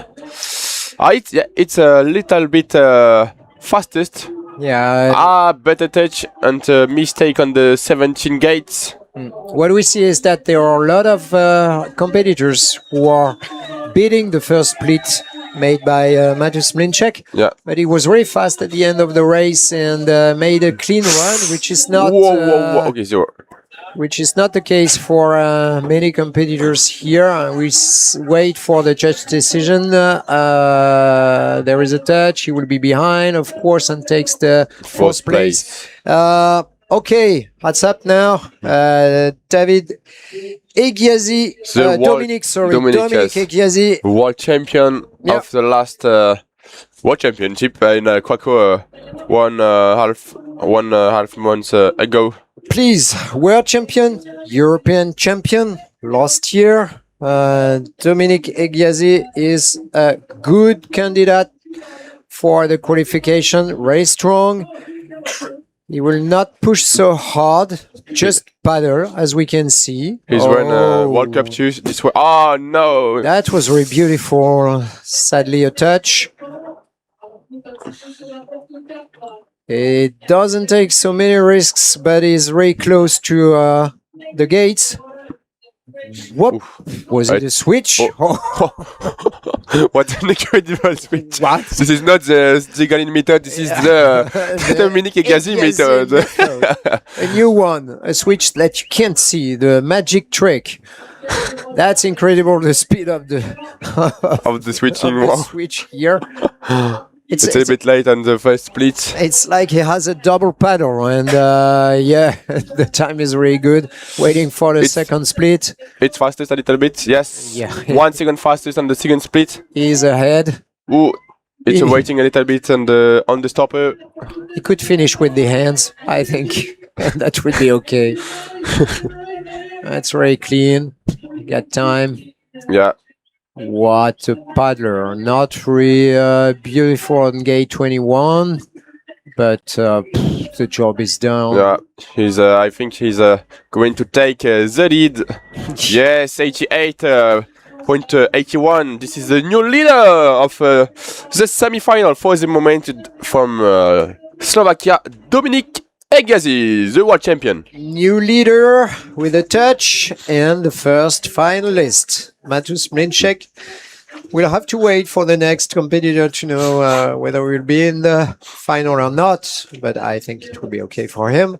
We are now with Denis Fina from Italy. Where is Italy right now? Lars Aron is third, so I made a good run, and maybe we'll be in the final. And waiting for his teammate. Okay, for the beginning. I see an original boat form. I think it's like Polo Tecon, the Connect boat as a kayak. Oh yeah. And for the moment, it's speed. It's fastest on the first split. Dominik Egazi was a little bit slowly on the first split. Yeah, with his Dominic had a touch. Yeah, a touch in the first split, but the rest was really strong from the Slovak athletes. Nice spin from Denis Fina. Sorry for the missing. Yeah, Denis Fina is pushing his boat in the right way. I had to wait a bit here, but it's so far clean, and he's able to use the wave here and the stopper, get a lot of speed. Waiting for the gate 20 and 21. He's not really behind. That's really a good run. He can take the second or third place. Yes, but the lead, I think it's not possible now. Yes, we see this one, but yes, the second place for the third place. Third place for Denis. So we have two Italian, third and fourth, and this is now the qualification for Matus Mlinček from Slovakia. We have two from Slovakia and two from Italy. The next one will be sorry. It's going to be complicated for the French Théo 8th place for the moment. Mario del Teso, Spain, and yeah, as we are checking the place of Théo Chetoué from France, because we are French, we see that it's a bit harder than expected. We still have a lot of competitors, and yeah, I'm not sure that he will do it in the final.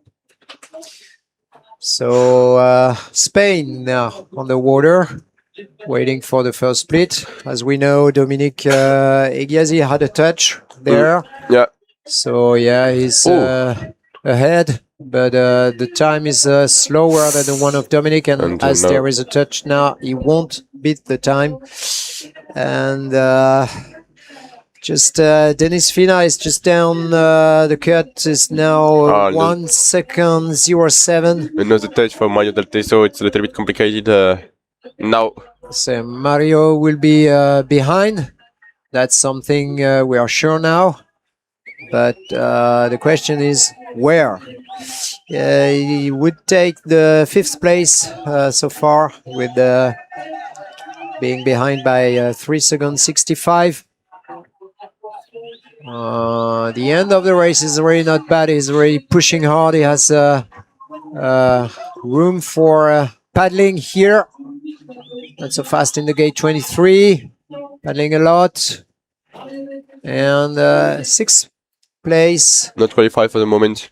So he gives the place and the qualification to the first Italian. Denis Fina is now in the final, and the new cut is 262.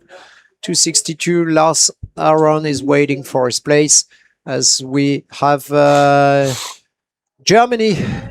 The first German is at the 5th place, Kjell Kadik, and the second one, Jakob Hongvari. Und dann, ja, wir haben die zweiten Deutsch von die Halbfinale. Das ist Jakob Hongvari aus Deutschland. Ich denke, er hat auch ein Kajak Marin Yeah, Jakob Ja, is the in die Finale. European champion. Yes, the European Champion, ja, Europameister in Kajak am heute und dann er ist in Kanu ein bisschen schneller in die erste Split für deutsche Athleten.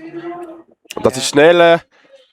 Really nice time, huh? Really nice time. I think he's free to paddle now because he's so happy being having a title of world champion. Then you're here to play. You know that you want to play, and you feel really confident. That's crazy. This spin on gate 12. Das ist ein sehr schönes, sehr schneller Spin in die Welle, in die 12. Turn und auch in eine kleine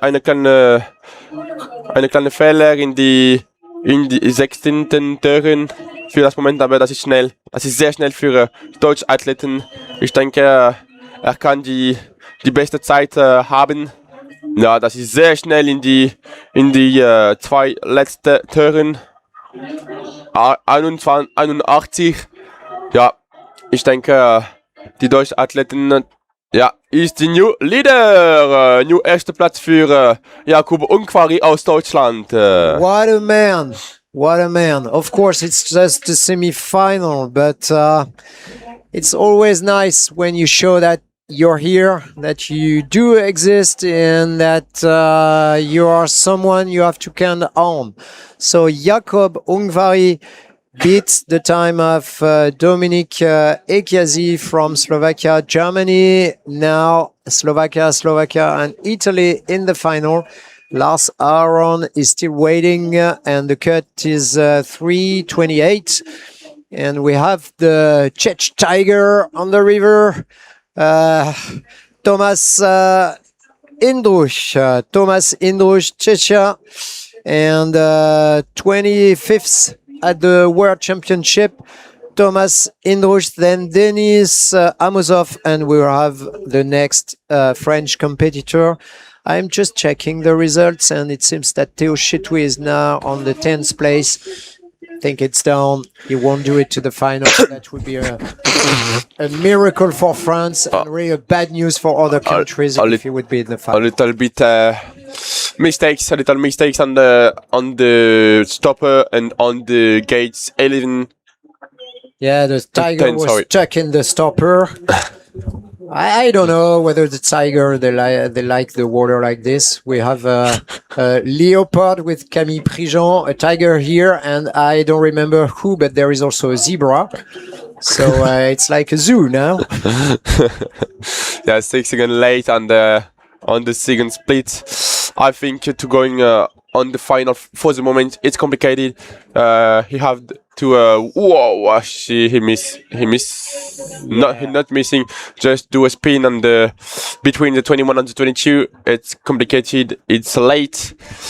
He's on the 93. Yes, 93. It's rank 8. Not really a beautiful round for Thomas Indrush. I think he will be a bit disappointed and takes the 8th place. It will be really hard. And he gives the final now to the second Italian. There are 2 from Italy, 2 from Slovakia, and 1 German in the final. 5 competitors there. Lars Aron is in the final. Kiel Kadik from Germany, the second German, is waiting. 4:45 seconds is the cut. And we are with Denis Amosov, neutral nations, a neutral athlete, and is paddling hard to get his place. Yes, for the moment, 0 penalties for the neutral athletes. Denis Amosov, I think on the first split he's a little bit late. 0.10 second late on the first split. Dominik Ekiazi have a touch on the first gate, I think. So he's down by more than 2 seconds, but nice the spin is really nice here. Good option. Is there a touch on 13? Yeah. And the review on the 10. We don't know if it's 50-second penalties or a touch on the 10. but it's late, too late for the moment. Is in the cut. Yeah. She's missing the wave and touching another gate, 17, the downstream. Okay, let's say he was in the cut, but now it will be harder. It's not so far. Let's see what he can do on gate 20 and 21. If it's fast, yeah, it's fast, and maybe he will gain some time at the end. Has to be really fast in the upstream 23 and paddle a lot. We'll be down by 6, 7 seconds. And, Whoa. 10th place. 10th place. Complicated for the Czech athletes. He won't do it. Give the place to Kiel Kadik from Germany. Et maintenant, on est avec Léo Royer. Exactement, on va pouvoir parler français pour Léo. Voilà, alors Léo, on va présenter un petit peu, parce que là, il est en C1, il avait donc fait une qualif remorque avec une place de 52e en C1 au championnat du monde, mais il était remplaçant en kayak et il avait réussi à monter sur la boîte en kayak et à devenir vice-champion du monde en kayak. Donc on a un athlète complet ici sur l'eau. Voilà, Léo Royer qui s'entraîne à Vers-sur-Marne en Île-de-France et qui s'engage dans le parcours avec sa petite habitude de tourner très très rapidement la tête au niveau des stops. Là, on voit que son corps s'engage souvent très très fort. Donc c'est un athlète qui est assez grand. Jusqu'ici tout est propre, c'est bien. Il va être un peu en avance, ouais. Voilà, il est dans le temps pour l'instant. 19 centièmes d'avance sur Dominique Egazi. Alors on le rappelle, qui lui au début avait pris une touche au niveau des premières portes. Alors plus sur Dominique Egazi, mais sur Jakob Ungvari, pardon. Qui est le leader allemand et qui lui a pris la touche dans le troisième split. Donc il est juste en avance, point barre. J'avais raté un truc, t'as raison. Là ça va être, il me semble, un tout petit peu plus short au niveau du deuxième inter. Ouais, ça va être un petit peu derrière d'une seconde. On va voir, là c'est déterminant. L'inversion est belle, pas la plus rapide que j'ai vue, mais c'est quand même assez clean pour le français Léo. Voilà, une inversion propre, sans prise de risque, avec une utilisation correcte du rouleau. Il n'y a pas eu de prise de vitesse, c'est pas le genre de figure qui fait gagner du temps. Ouais. Mais ça se passe bien, c'est une navigation intelligente. Là, ça peut aller chercher un gros temps. Ça peut aller chercher un gros temps pour le français. Très très bien. Et là, c'était la touche pour le leader. Donc il va être devant. Et ben voilà. Il prend la tête. Bravo Léo. 1 seconde 17 d'avance. Alors clairement, ça sort Théo Chetouille de la liste maintenant puisque Théo passe 13e. Mais on aura un Français en finale avec Léo Royer en 86-98. Donc naturellement, c'est une demi-finale. Les temps vont évoluer. Mais c'est toujours bien de montrer qu'on est là et de prendre de la confiance. Le prochain à suivre chez les Français, ce sera le dernier à partir, Cyrian Menua, qui s'entraîne toute l'année au Pôle Espoir de Vers avec Léo. Voilà. Und dann, wir können ein bisschen Deutsch sprechen. Dann, das ist die Österreicher Milo Oblinger. Die letzte Jahr hier, er macht die Weltmeisterschaft für Schweiz und dann das ist für Österreich. Ein Fehler in die sechsten Turn. Wow. Yeah. So we have a cut. We have to check the split because the cut is 6 seconds 7-3. Ja. Er löst es viele Zeit. Ja, er löst es viele Zeit in die erste Sektion auf der Wildwasser Race und unter eine Strafe in die 6 Turn, eine gute Spin, ein bisschen langsam. Das ist sehr schwer für der österreichische 10. auf die letzte Weltmeisterschaft. Milo Oblinger. So Milo Oblinger still trying to reduce the gap, but he's not able to do it, and he's out of the final so far. So you have to paddle really fast and to make something incredible on gate 20 and 21. It doesn't seem that it will be enough anyway. Let's see what will happen at the end. But the cut is at less than 7 seconds. Für das Finale, das ist nicht möglich. No, there's another touch. He will be out. Und 1 Sekunden, das ist der 18. Platz für Milo Oblinger aus Österreich. Und, no Austrian in the final. We won't see anyone. And now it's Riccardo Pontarollo from Italy. 10th at the World Championship in Krakow. 8th last year at the World Championship in Foix. So a man that knows how to deal with that kind of competition. Now in the gate number 4, it could be an interesting boat to watch. We're waiting. It's a little bit slow, I think, on the upstream.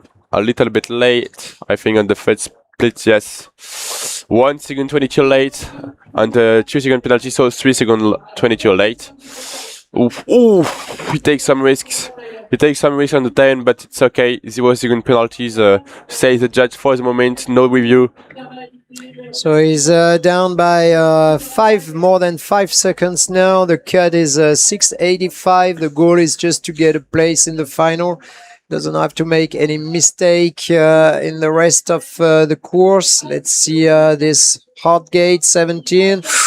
It's okay. Takes the stopper, no problem. Use the wave to go faster. Gate 19. The boat is a bit moving. Not really.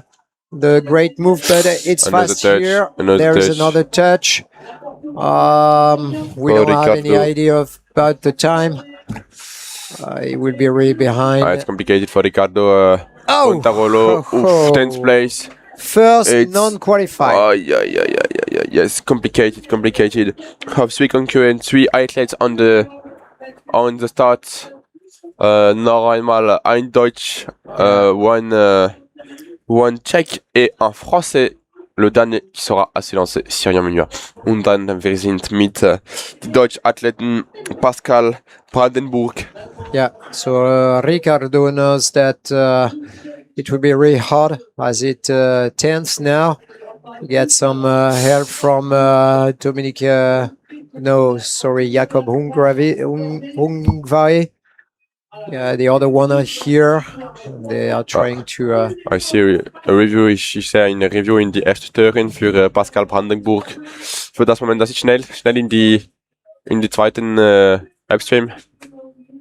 Und in die erste Split, das ist schneller, ein bisschen schneller in die erste Split von. Nein, das ist nicht schneller. Dann mit die Strafe in die 8. Turn, 2 Sekunden Strafe für die deutsche Athleten Pascal Brandenburg und dann die Spin, einen anderen Fehler.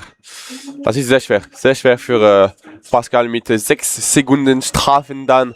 Wir sind in die halbes und in the race. Yeah, 2 possibilities now. One nation with 3 competitors. Which one? Germany or Italy? Italy is waiting for a place. Ricardo Pontarolo 10th.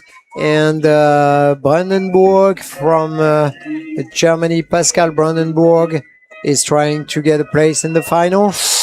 But it seems to be a bit hard. It's not so late, but there is a mistake here. So it means that it will take a lot of seconds. Wow. He's down by more than Ricardo. Das ist nicht dann in die Finale für Pascal Brandenburg, 18. Platz für die deutschen Athleten. Yeah, sehr schwer mit so viele Strafen für die deutschen Athleten. So Ricardo was crying. He's now smiling. Last qualified and 2 places more to take. Alexei Sizov crossing the fingers, waiting two competitors from the neutral nations, as we are now with Dominik Retzabek. I see on the rankings, the last bronze medalist is out the final. Ioannis Tsakos is now 13. Oh, you're right. Ioannis from Greece won't be in the final. That's really a bit disappointing. We have some strong competitors. They are out. And that's always sad for the show, but it gives also the opportunity for other competitors to be in the final and to discover it and to give their best. And as we've seen yesterday with Unai, sometimes no one knows you and you win. So Dominik is leader now. Dominik Retzabek, Czechia. There is one Czech, Thomas Indrush, is already in the final. He could be the second to take a place. It's Oh, all it's clean, all green. it's a Second little bit split. slow for the moment. Battery, okay. 2 Yeah. second 33. It's okay. It's going. It will But I depend on see on the penalties. Yeah. You're right. A touch on gate 17. Not really fast on gate 19. The Yeah, cut is 785. It's now a bit slowly for the Czech athletes. I see a review too on the gate 18. So some why because I'm 2 second penalties for the final. I think it's okay for 7th place. Yeah, it will be in the time. But yes, we see the stars. Even with another touch. Anyway, he would be in the time because he's just ahead and before Alexei Sisov, the time of Alexei Sisov, even with a second touch. So no problem for Chechia. Except if there is a... Where is he? Where is he? Where is he? Where is he? Oh yes. On va pouvoir parler Eton Final. On y va pour Sirion. Allez. Le dernier à s'est lancé, le français qui malheureusement était passé un petit peu à côté de ses championnats du monde. Donc là il a à cœur de se rattraper à la maison en France. Ouais. Pour l'instant ça démarre bien, un joli stop bien envoyé de la part du sociétaire du club de Meuin dans le centre de la France. Très très grosse déception aux mondiaux. Il avait complètement lâché la manche. Ici, il va essayer de se refaire sur un bassin sur lequel il s'est bien entraîné. Il y a déjà eu des National 1, il y a déjà eu des ICF. C'était touche ici, ça le met un petit peu en retard, mais si on considère son temps, il est en avance, il est dans le cut. Il a pas besoin de forcer le talent. On a un cut qui a 7 secondes 85 maintenant, donc. Pas de grosse erreur et ça va le faire. Voilà, on voit bien que l'inversion elle est très prudente. Il cherche pas à lancer plus que ça. C'est un bon compétiteur. Il sait très bien pagayer. Ouais, ça va être un tout petit peu derrière encore, mais je pense que c'est dans le temps. Ouais, tu vois une seconde 73. C'est la touche qui le met un peu dans le mal. Là, ça bloque un petit peu, mais ça repart bien. C'est quand même bien posé de la part. Rien de très spectaculaire, mais des choses maîtrisées de la part de Syrian. Ce qui peut aller chercher une place logique, solide en finale pour l'instant. Attention de ne pas s'endormir sur le dernier décalé, c'est bien fait, bien réalisé, tout en maîtrise de la part du sociétaire du club de Meuin. Ça sera pas la descente au flambeau. Ça prendra pas la première place, mais la place pour moi en finale, elle est validée par Syrian. Ouais, ça va chercher un temps de 89, 90. Voilà, 6ème place, c'est validé pour Syrian Munua qui vient effacer sa déception des championnats du monde pour aller chercher maintenant une finale au championnat d'Europe. Voilà, superbe manche, c'est très bien fait. C'est un athlète qui est en junior, mais qui a déjà un très très gros physique. Là, on voit ça. Donc pour l'instant, en résultat non officiel, unofficial result right now. We have two French guys in the final, Léo Royer and Cyrian Menua. For Germany, two of them also, Jakob Hungvari and Kiel Kadik. Slovakia will be represented by Dominik Ekiazi and Matusz Mlinček. Italy will have is the only nation to have 3 competitors, all the team in the final. Congrats, Italy. Denis Fina, Lars Aron Senoner and Riccardo Pantarollo. And Czechia will have also 2 paddlers, Dominik Rezabek and Thomas Indrush, as Spain would be represented by only 1 competitor, Mario Del Teso.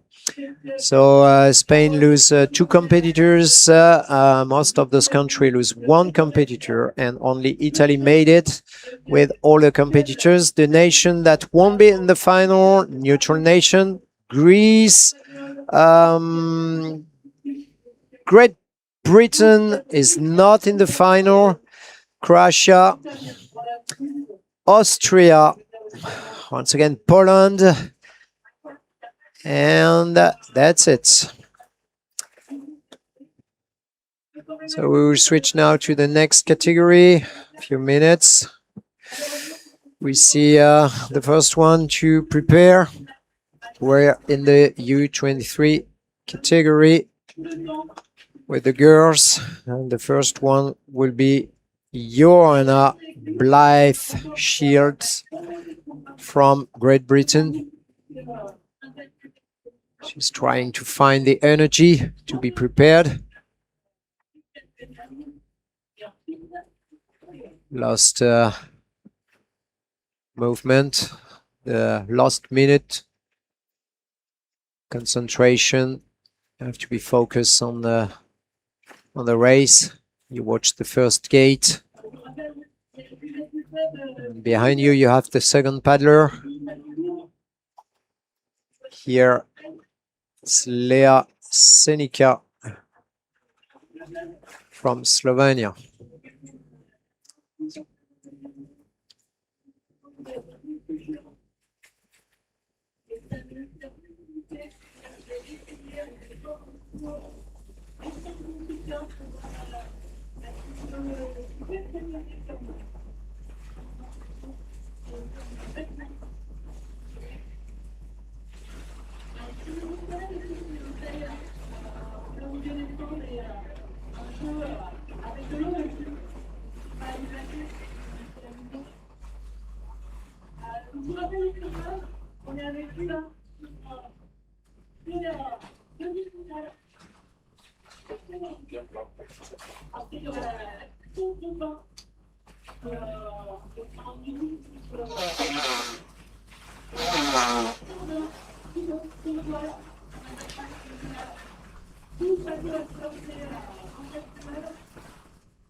And now we are in the start of the third categories of the morning.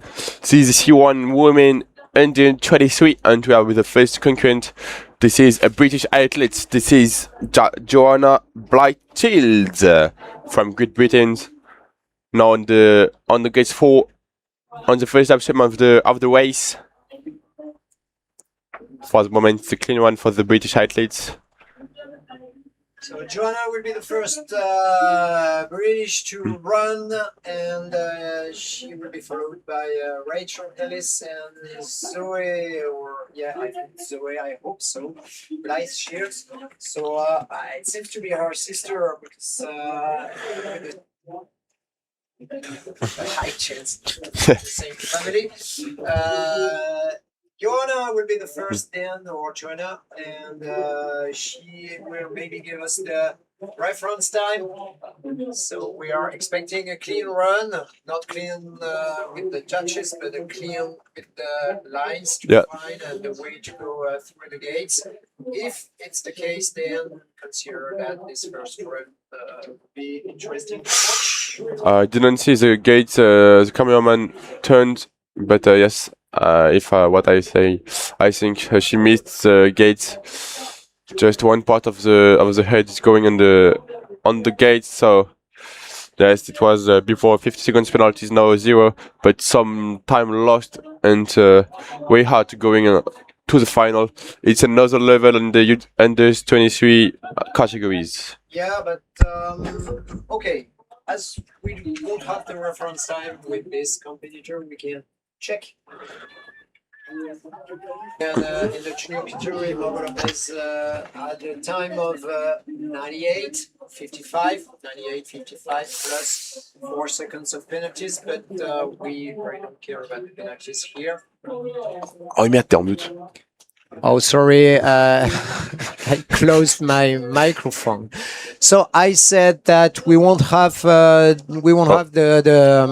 reference time but with 50-second penalties. Joanna here, but we can check the time of Margot Lopez in the junior category. She made a crazy 98.55 as time. So this will be the comparison time, and the cut in the junior category was far away, 15 seconds behind. I think in the U23 category it will be of course maybe a bit shorter, a bit harder to get in the final, but waiting for the first really correct time. We are now with Lea Senica from Slovenia. Already a touch. So result on the 6 gates. Slovenia, one of the best countries in the world in the canoe kayak slalom. It's a little bit late on the first split for the Slovenian athletes. Yeah, she going on the, I don't know how you say in English, contre-courant. I think it's an eddy, right? In the Nedi, yeah. She's going on the Nedi. It's a little bit slowly options. But for the moment, she takes the best time because the English athletes have 2 times takes the 15 gates, sorry. Oh, Yeah. she's missing the paddle. Gate 18 is really nice. There is a rock right there. You see so many boats. When you know the price of a boat, you're not very happy to see the boys or the girls going like this, crashing the boats on the rock. Some of them, they will remember Epinal. Do you remember the team races? Those 2 boats with the big hole inside, and they were singing. So, whoa. Not very funny for the boats here and the material. This will be the first reference time, not the perfect run. That's 113 seconds. He's in advance, but other concurrents have 15-second penalties. So we are now with the Ukrainian athletes. This is Valentina Orlova. So first place for Leah, 130 to be compared to the 100. She's behind by 30 seconds compared to the time of Margot Lapez in the junior category. So this is very far, and it won't be in the final. Now we're with Ukraine, Valentina Orlova, already 2 touches. As we will see Sarah Bellinger, the second chance for Slovenia, and then Alexandra Orlova, maybe the sister of Valentina, also for Ukraine. And then once again, Slovenia with Naya Pinterish. For now, Valentina Orlova has already 6 seconds of penalties. And as I was watching the ranking, I didn't watch the TV, so I don't really know what she has done before. The spin is not very fast on gate 17. She has to wait to use the wave. And now gate 18, she doesn't give a lot of speed. You see that she will be she's not able to go where she wants to go, and this is maybe sometimes more the stream that is pushing the boat to the left and the right. So the time won't be really good. It will be the first place, but with a time of 1:17, and Margot Lapez had the time of 98. So we are waiting for a better time. Now, Sarah Bellinger from Slovenia. This is the second athlete of Slovenia. For the moment, the best time it was the Ukrainian in 125. Not the best time in the categories, because this morning Margot Lapez takes the lead in the junior categories in 102. A very nice time for the moment. Just 1 penalty in the 7, but she has a review. But 3 seconds 63 more speed fastest as the Ukrainian athletes.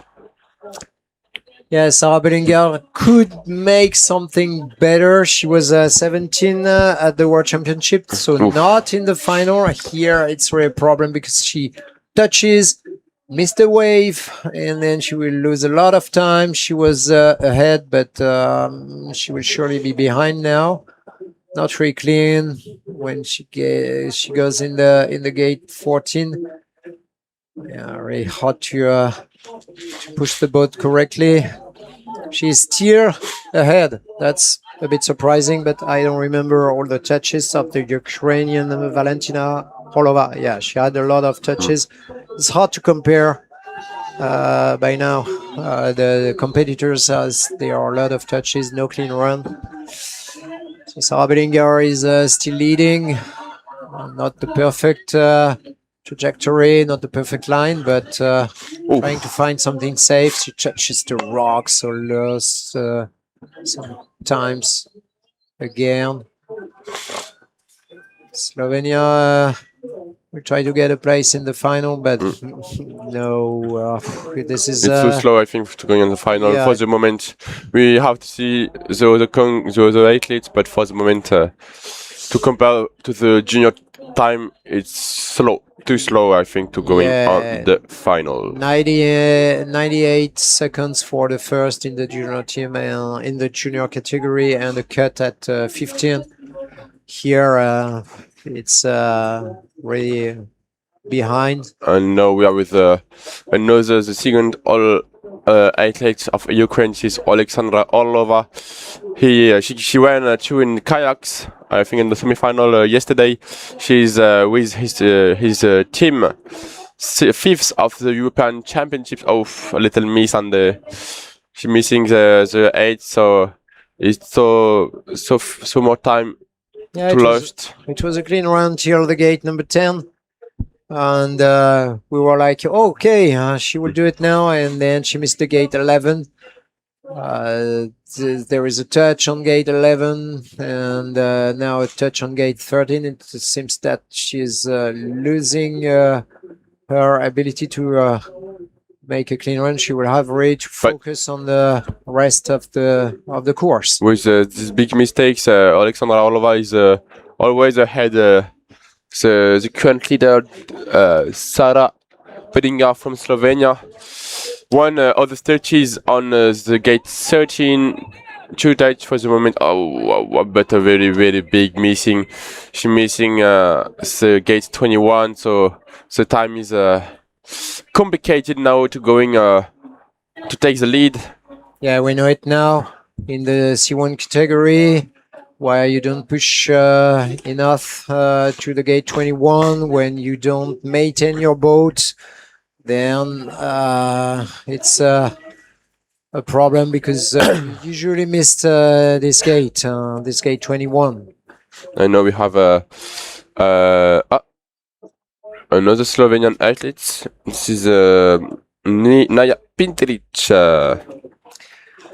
So Naya Pinteric, 35, in Krakow, Poland, 20 in four last year. Could be a good paddler. Let's wait for the second split. We know now that you can make an interesting time at the first split, but then it's really more difficult when it comes to the gate number 12, 13, and so on. Nice spin, good use of the wave. She takes advantage here of the river. Come on.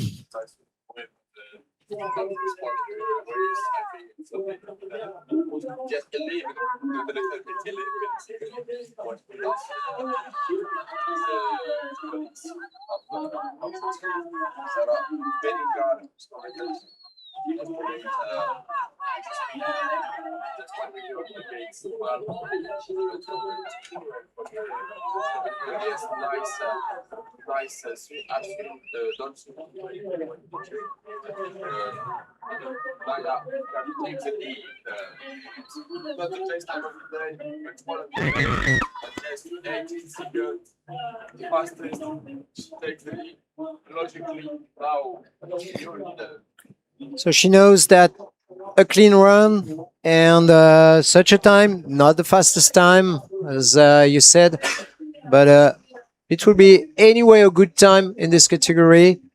1:05. She knows that, yeah, she can do it to the final.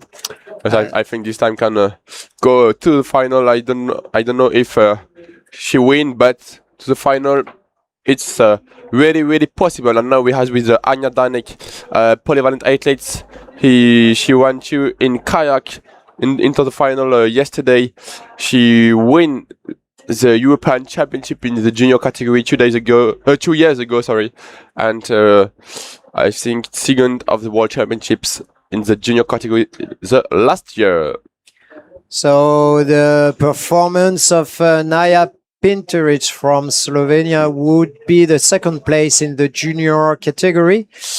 But what we've seen in the junior category that it was that there were no race, no clean race. None of the junior made a race without a touch. And the winner is with 2 penalties, and the second one with 3 penalties. That is very incredible. So here, what is very interesting with Naya is that she's the first female in C1 to make a clean run, no touches, and no star. It means that it is official for her. Yes, for the moment, clean run. Really nice option to going to the final, to take the lead too. For the moment, his green is fastest on the second split, and yes, it's not the best time of the day, but I think yes, the new leader for 0.18 seconds, and like le new leader. So Hanna Danek from Poland, she was 5th at the World Championship, so she's not a bad paddler. Huh? We can say that. Very nice paddler. This is her place, and she deserves it. So great. Poland is leading now, and Naya Pinteric is behind just for 1800. This is nothing. And we are now with Marina Novic from Neutral Nations. Marina that we can recognize with her this kind of gloves or something. And she's now in the gate 9. The time is surprising, no? Yeah, it's very surprising. Wow, a very big time in the first split, but really big mistakes too. So the time is lost now, and really surprising of this. Yeah, the first time was really surprising, but she was really ahead. Now she lose like 10 seconds, so maybe she will still be in the cut. We don't really know. Oh no! Whoa. 6 seconds of the best of the first time. It's just impressive. Yeah, just 8 gates. Yes. Wow. So because we've seen Anna and Naya, and they were paddling hard. Yeah. So maybe there is a problem, but now she's down by 886. There is a touch, so it means down by 686. Maybe she did it because she lost a lot of time. Yeah. Let's see the end. She won't make something great, but she will surely take the 3rd place, as Sarah Bellinga is very far.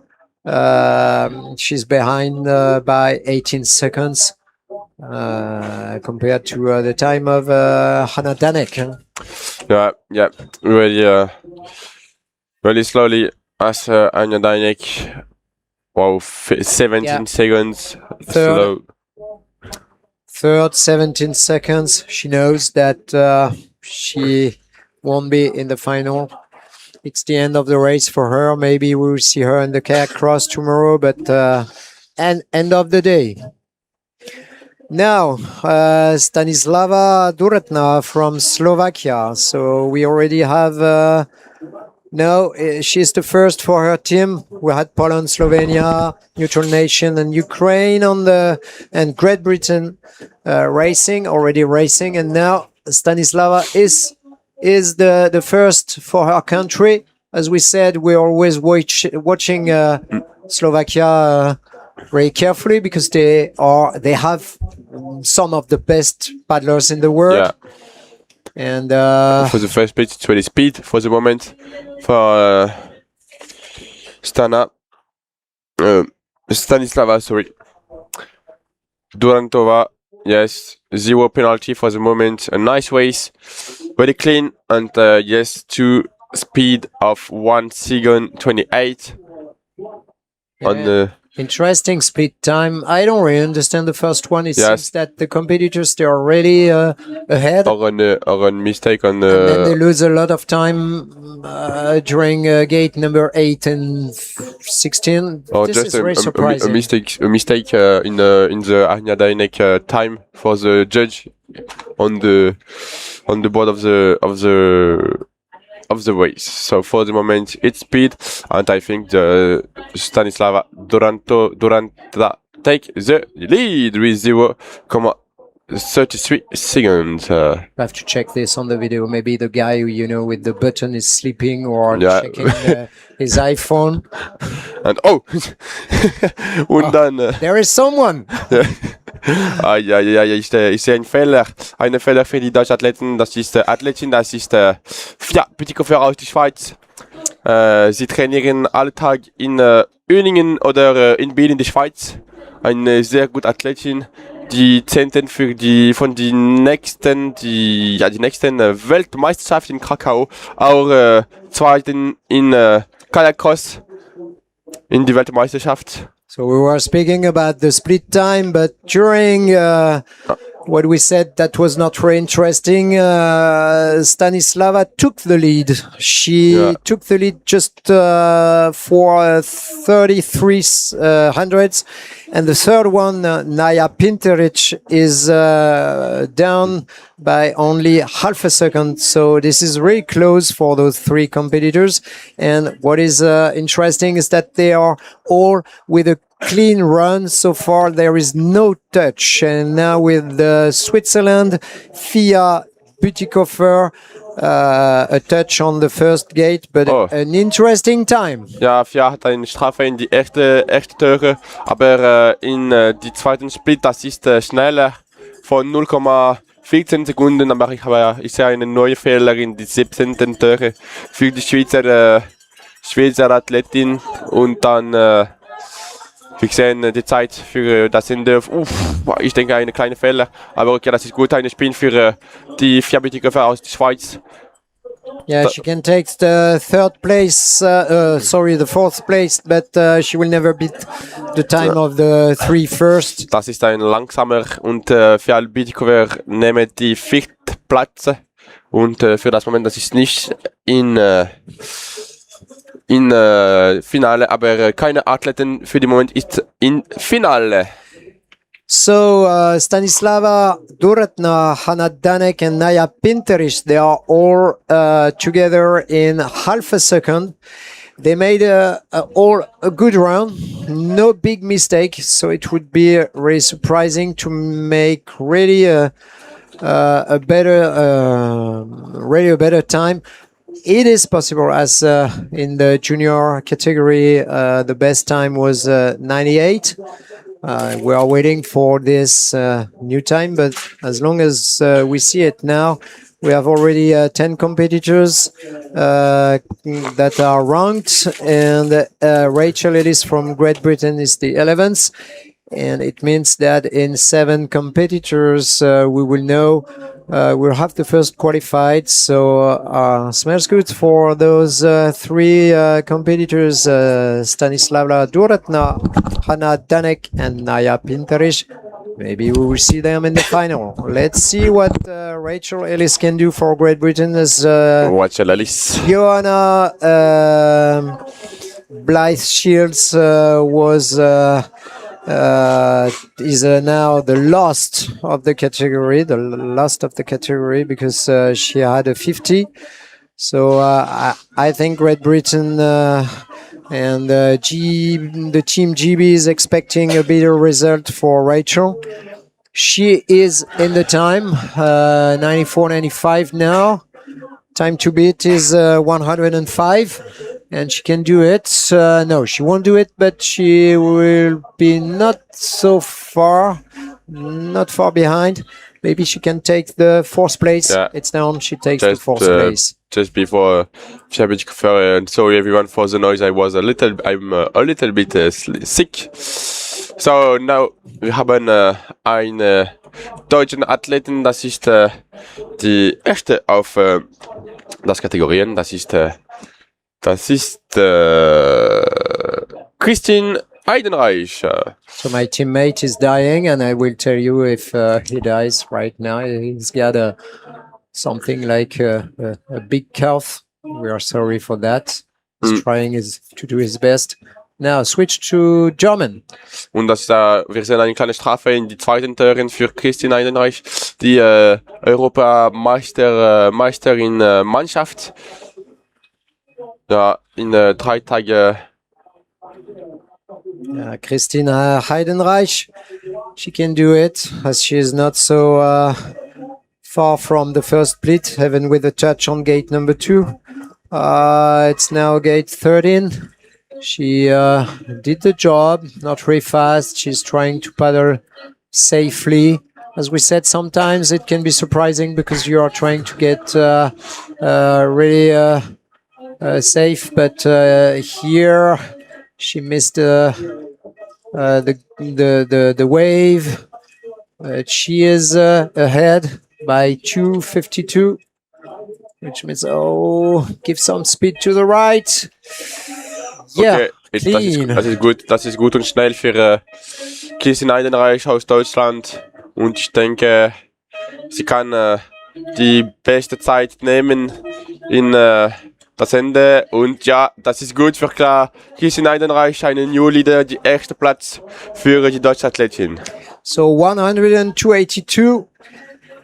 Once again, I compare it to the 89 of Margot Lapez in the junior category. It means that we will have better times and that those times will be maybe close to the one of the junior category. We expect it. We have a lot of strong nation to come now.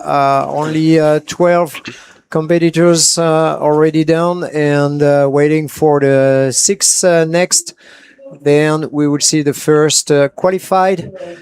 Christine Heidenreich is the leader now with a touch, which means that in about 1 second we have 4 competitors. So the 3 next, 203 and 4 with a clean run. That could be the key to be in the final.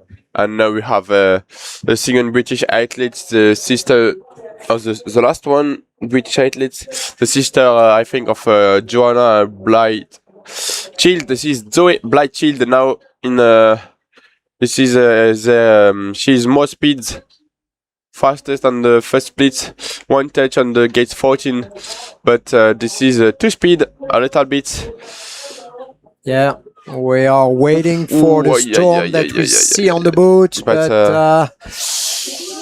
now she missed the gate, and she's not doing as if she thinks she can go in the final. She considers that it's down.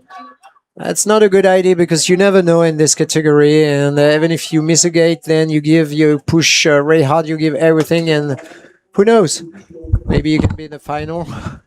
But right now, I see. She gives away. Huh? Really big mistakes, really big penalties. It's review, but 15 seconds. It's really hard to go into the final with these big mistakes. Bad time for the 2 sisters. Now, Elina Garifianova from Neutral Nations. So Elina Garifianova in the upstream gate number 4, not very fast. She took a line. She decided to take a line that was not the most efficient, and now she is doing the job in gate number 7. Let's check the boat. The boat is well balanced, but there is a touch on gate 8. Yes. That will be really bad for her. And we see on our screen the first French competitor that will come down. Zoe Laurent. Exactly. Zoe Laurent. Wow. Big mistakes. Wow. She is out. Completely out for the final. She take 50-second penalties, 250-second penalty. So he's really dead to going on the final. With the touch, it's complicated. So with the 15, it's impossible when you miss the gate. It's too complicated. 15 seconds, it's not possible. So you've seen she made an Eskimo roll and then she fall down again. And when you don't have a speed in that kind of boat, in the canoe, It's really hard because you have a single paddle and usually you fall down on the other side. Yeah. And but it's very sad for Elina, but she won't be in the final. 3 gate missed now, and she won't do it. So let's switch to Zoé. Zoé qui est partie. On voit Elina encore à l'écran. Elle sera hors finale. Et par contre, Zoé est dans le start. Elle attaque porte 1. On le sait, elle a les bras, elle a la capacité pour aller chercher cette finale. Zoé Laurent, elle qui nous vient du club d'Ancerville, mais qui s'entraîne du côté du Pôle France à Cesson-Sévigné, que je pense que tu connais bien, Stéphane. Voilà, Zoé, bretonne d'adoption. Elle passe beaucoup de temps avec les jeunes et qui a préparé le concours pour devenir enseignante cette année. Et ben Zoé, pour l'instant, l'objectif, c'est pas tant d'aller faire des cours, c'est surtout de passer les portes et de passer au milieu des portes. Jusqu'ici, tout va bien. La porte numéro 7, j'ai vu effectivement un petit mouvement, donc ça lui fait une touche. On est à 22 derrière, 22 centièmes derrière. Christine Heidenreich, qui est leader pour l'instant de la catégorie, avait aussi une touche. Donc Zoé est vraiment derrière pour 22 centièmes. Mais belle inversion là, ça a été bien joli avec un beau boost pris par la française, la Meusienne du club d'Ancerville qui pour l'instant nous en train de nous pondre une belle manche. Ça risque d'aller prendre, je pense, là. Ça dérape un peu. Ouais, ça va être devant 3 secondes 76. C'est énorme. C'est énorme. Elle a vraiment rattrapé son retard. Là, la version. Ils auraient pensé qu'elle allait dans le way peut-être plus rapidement. Mais c'est quand même, voilà. Ça reste dans les traces, ça reste dans les temps. Elle perd un petit peu de son avance, du coup. Mais aucun doute que ça pourrait aller chercher la finale. Alors, regarde, tu vois, on voit le review au niveau de la porte 7. Donc, peut-être que la pénalité va être enlevée. Là, on entend le public français qui pousse. Ça fait des frissons. Waouh! Bien envolé là pour Zoé Laurent.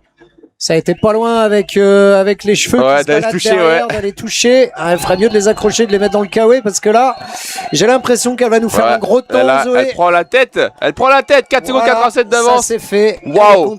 Elle est contente, et elle peut. 99-95, elle est en 97-95, elle bat le temps de Margot Lapez qui était leader chez les juniors. On avait dit que ça allait baisser, et ben voilà, ça c'est fait effectivement. Donc maintenant, on va avoir un gros gap avec la seconde, 4 secondes 87, puis derrière 3 compétitrices dans moins d'une seconde. On entend le clan français derrière, ça crie, tout le monde est content, c'est super. Et on attaque avec la Tchéquie. Adriana Morenova from Czechia with a touch on gate number 2, but we know that Zoé Laurent from France and also Christine Heidenreich from Germany, they both touched in the first part of the race. Zoé Laurent is now the leader with a wonderful 99.95, including the touch. Her time is better than the one of the first junior. So it means that it is possible to do something. She gained a lot of time in the second part of the river. So let's see what Czechia can do now with Adriana Morenova.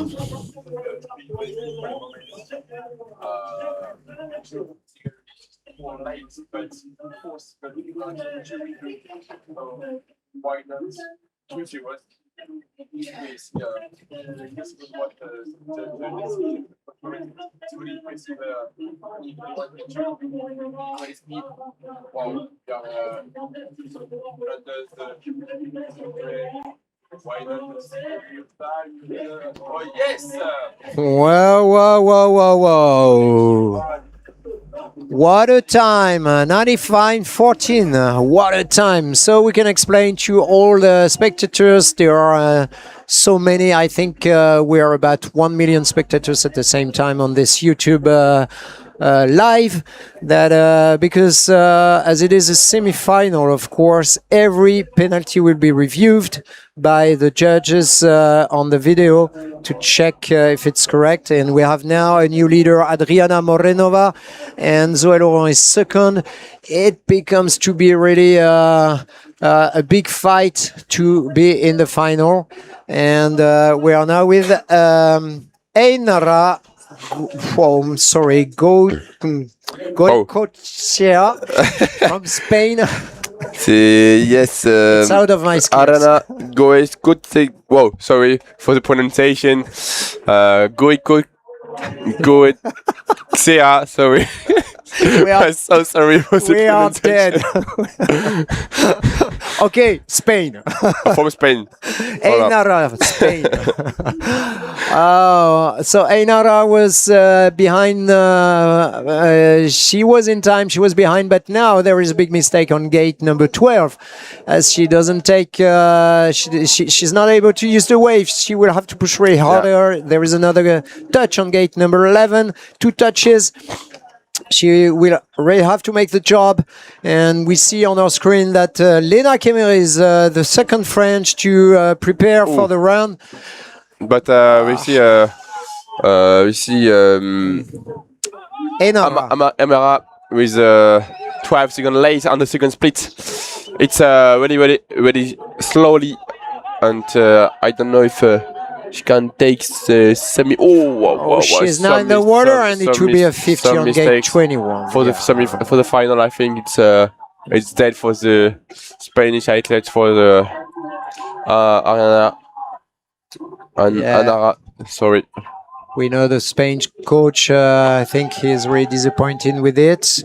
So we can say, pendant ce temps-là, il y a Lena Kemer qui est partie. On la voit en incrustation en haut à gauche. On va commenter un petit peu plus sur Lena, puisque maintenant c'est out pour l'Espagnol, qui a vraiment pris qui a eu un gros problème sur la fin de parcours. Lena, elle est là pour aller chercher la finale. Elle attaque. Elle en est capable, elle qui a été vice-championne du monde et vice-championne d'Europe chez les juniors il y a 2 ans. Voilà. Là maintenant, elle est en U23, un petit peu déséquilibrée dans le rouleau, mais ça, elle reprend de la vitesse, ça va vite pour la Française du club de Lannion. Lena, elle a une petite revanche à prendre. Elle nous a fait un championnat du monde un petit peu en dedans, avec une place de 30. Et donc ici, la sociétaire du club de Lannion qui s'entraîne à Cesson-Sévigné sur le pôle, avec Guéna Marker qui est blessé, qui n'est pas sur la compétition, mais qui doit regarder derrière son écran. C'est le coach qui est blessé maintenant. On lui passe un petit coucou. Le coach, il fait du vélo, mais il regarde pas où il va. Et Lena, elle a une petite touche sur la porte neuve. Malheureusement, avec la porte avant, on a vu... Allez, Lena, pousse un peu fort là. Lena, c'est un petit gabarit, mais avec beaucoup d'énergie. Exactement. Voilà, on arrive, on attend le deuxième split. On va voir un petit peu ce qui se passe. 2 secondes 10, elle est dedans. Hein. 2 secondes 10, elle est dedans. Il y a une touche. Elle peut encore le faire. Elle peut prendre la 3e place. Ça peut aller dans...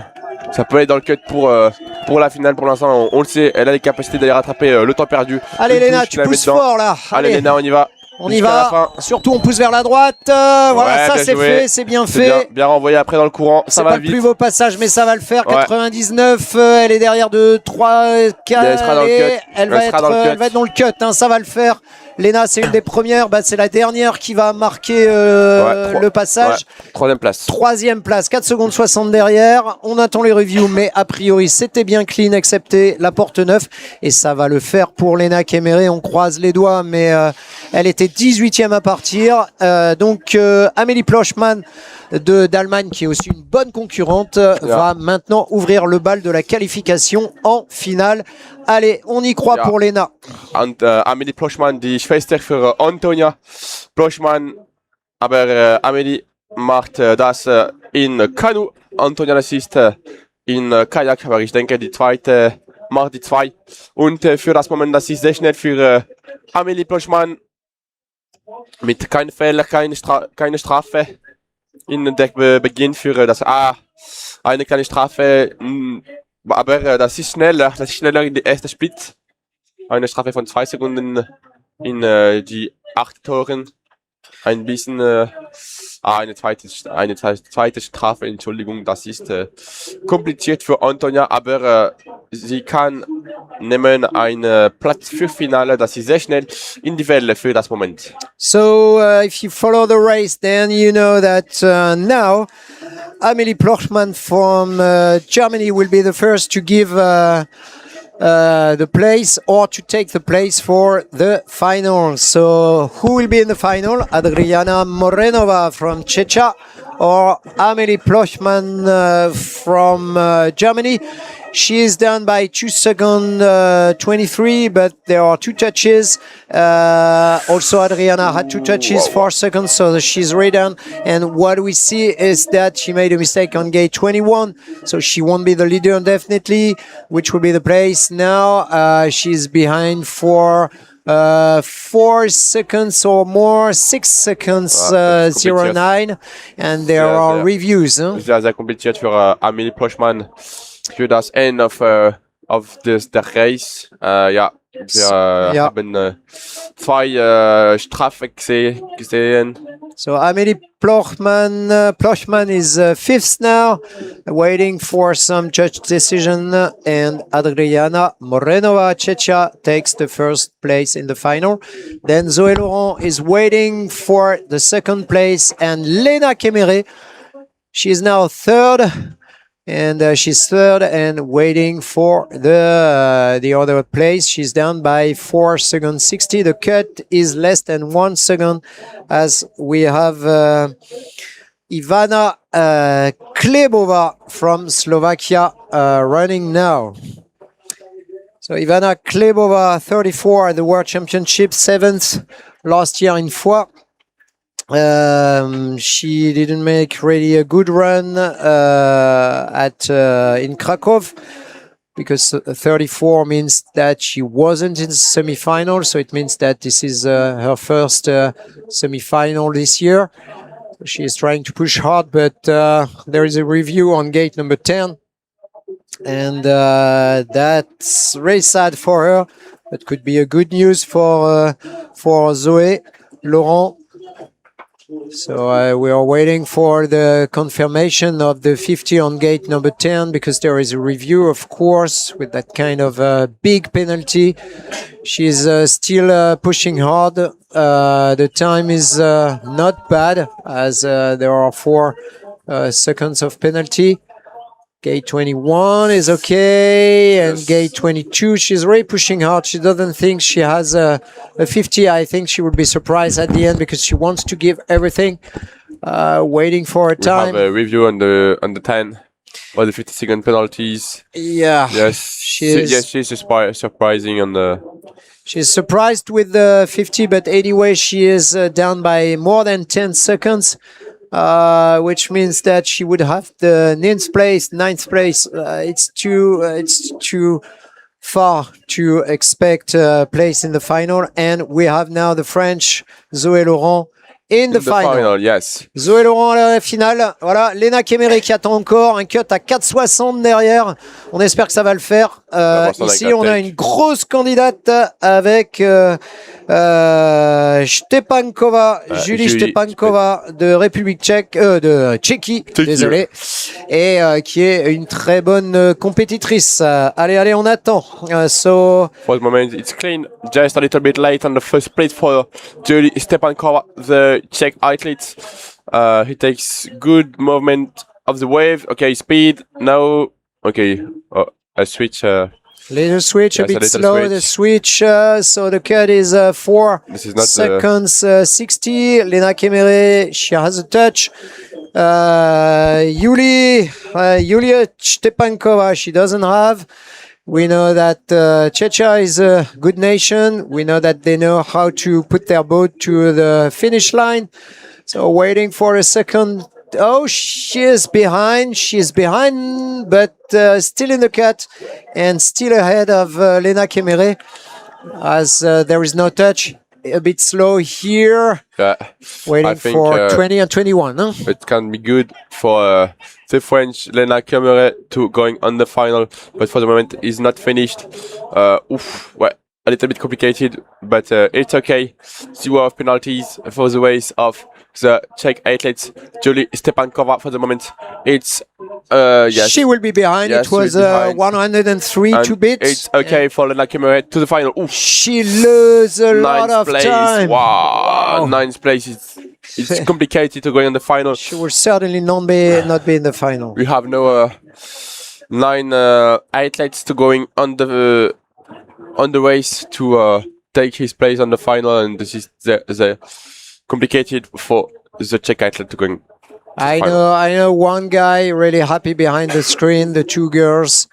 that he was for who is the coach all year are in the final now, Zoé and Lena. Elles sont dedans et la dernière à partir chez les Françaises sera Camille Castric dans une 2, 3, 4 dossards. C'est la sixième avant-dernière avant de partir. Camille Castric pas aussi, moi.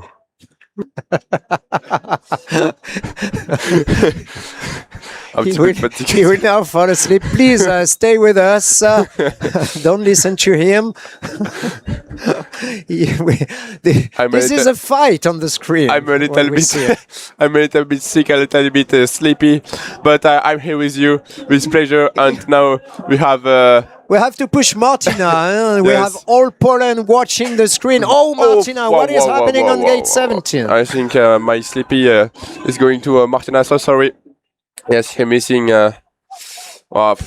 three gates, 2 gates. Really complicated for the Polish athletes, and it's impossible to going now to the final. And now we have the German Christine Heidenreich into the final. Christine Heidenreich is in the final.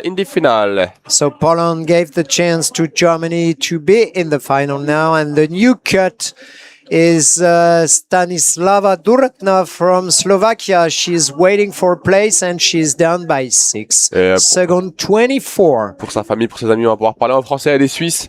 Je vais pas parler en allemand cette fois-ci puisqu'elle nous vient de près de Nice, du club de la Spock sur Loup. Je crois que ça se prononce comme ça. La colle sur Loup, pardon, excusez-moi. La colle sur Loup. C'est Eileen Vilmier, elle qui a de très bonnes qualités, qui s'est illustrée hier en finale, frustrée de par sa 4e place, logique. Et je pense qu'elle a une revanche à prendre aujourd'hui, elle qui a été l'an dernier sacrée championne d'Europe chez les moins de 18 ans. So we have for Switzerland, Eileen Villemenier. We switch sometimes in French because she lives in France. She is French, both French and from Switzerland, and makes a big mistake here, but I'm sure she can do it anyway. She was ahead. Oh, hopefully she didn't miss the 11th gate. I see the arm of the judge. Elle va être déçue du championnat. C'est vrai que she will be behind. Ça va être compliqué pour elle d'aller chercher la finale. Déjà qu'elle a été 4e hier, c'est vrai que malheureusement pour elle, de toute façon, c'est la vie des athlètes. On peut pas toujours réussir à monter sur la boîte, aller en finale. Compliqué malheureusement pour Eileen Villemé qui est sortie alors qu'elle était très bien partie. Malheureusement pour elle. She gives up. She gives up. We see that she doesn't paddle and she's really disappointed. She knows one mistake plus one touchdown. No, she's behind. 16 secondes 95, c'est loin. Elle a fait une belle inversion. Là, malheureusement, ça va être très loin pour. It's a good news for Slovakia. And Stanislava Duretna will be in the final. And we have now one Czech, one German. J'ai vu le juge lever la main, 50 secondes de pénalité. Là, c'est définitivement terminé pour Eileen Villemé. Malheureusement, elle le sait, elle a arrêté de pagayer. Ouais, malheureusement, on voit la déception sur son visage. Yeah. Allez, Eileen, ça arrive, c'est comme ça. Yeah. Une très bonne athlète et ça arrive à tout le monde. Continue. Eileen is paddling in the senior team, right? In Switzerland. Exactly, yes. She's paddling at the World Cups. The World Championship too in Oklahoma. We will see her in Vers-sur-Marne in less than 1 month now, or 1 month. We will see her in Vers-sur-Marne. So, Fabianova. Anna Fabianova from Czechia. One of the strong competitors here. 13 team. Czechia, always good paddling skills. Yes, and 2 seconds fastest in the first split for the Czech athletes. For the moment, it's nice clean. Just a review. Oh, okay. I think with this trajectory takes a direct option, but no. You see the spin. Yeah, there is a little touch on gate 13, but she can do it anyway. And there is also a touch now on gate 4. So the cut is at 6 seconds and a half. Et on va faire monter la pression. Et à Camille derrière. Camille qui a gagné sa place sur les derniers championnats de France. Donc c'est la première course inter cette année, la première course officielle internationale. Camille, ça va envoyer du lourd. Elle a des compétences, elle est dans le start, elle se prépare, on la voit en train de bouger la pagaie. Elle a le regard décidé, ça va le faire. Allez, on suit Fabianova. So still running now. We were switching in French because Camille Castric is on the start line. And Anna Fabianova forced. She secured her place in the final. Congrats. Anna Danek still waiting. A cut at 6:57. Le cut pour rentrer en finale, faire moins de 6 secondes 57 derrière Adriana Morenova de Tchéquie. Allez, on y va pour Camille. Elle pousse. Une première porte qui est correctement faite.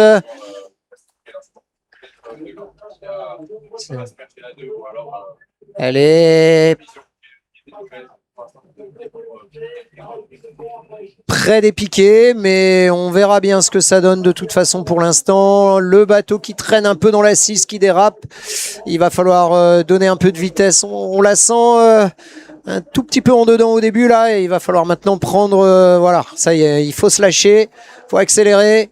On va voir si... Oh, superbe! Ça, c'est un beau stop. Voilà, ça va la mettre en confiance. Allez, elle est bien passée dans la 10 et la 11. Camille Castric du club de Cesson-Sévigné en Bretagne, sociétaire du pôle de Cesson, qui a un peu migré vers Pau cette année. Elle écope de 2 secondes de pénalité au niveau de la porte 2. Et elle rate l'inversion à la 12. Espérons que ça coûtera pas trop cher. Allez, Camille, elle a la qualité pour accélérer, pour aller chercher sa place en finale. On le sait, elle qui a été membre de l'équipe de France Senior également l'an dernier. Voilà, 2 secondes 47, c'est largement dans le cut, aucun problème. Ouais, ça va aller chercher, je pense, si elle continue comme ça. Un peu hésitant sur la 18, mais ça passe. Allez, faut pousser à gauche vers la 20 et puis revenir vers la droite, là, ici.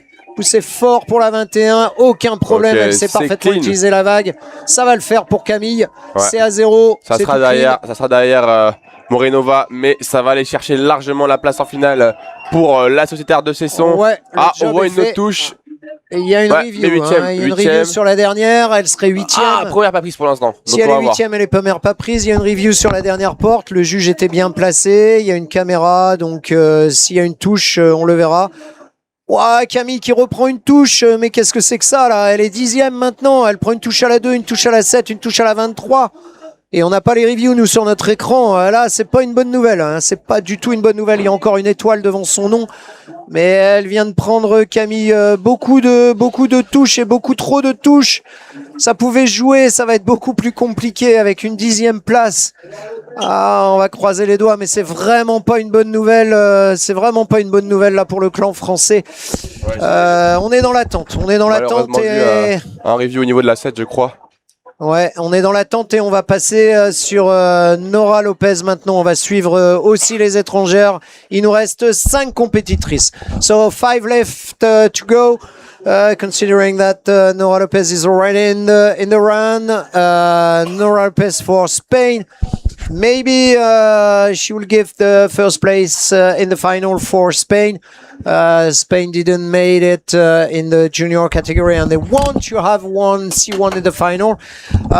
It's a bad news for the French team, as Camille Castric has had a penalty at the end of the race on gate 23, a review, and then a late penalty.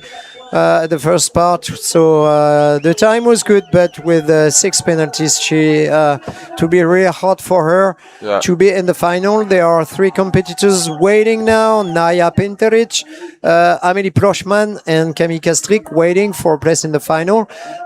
We see Nora Lopez. I think it's good for Nora. Nora will take the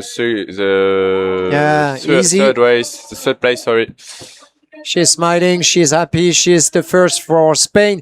I think Spain is happy to have won C1 in the final, and it's a good time for her.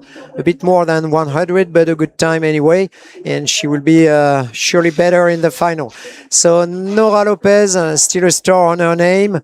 Camille Castric doesn't have a star anymore. She's now 11. It would be a miracle for her to be in the final.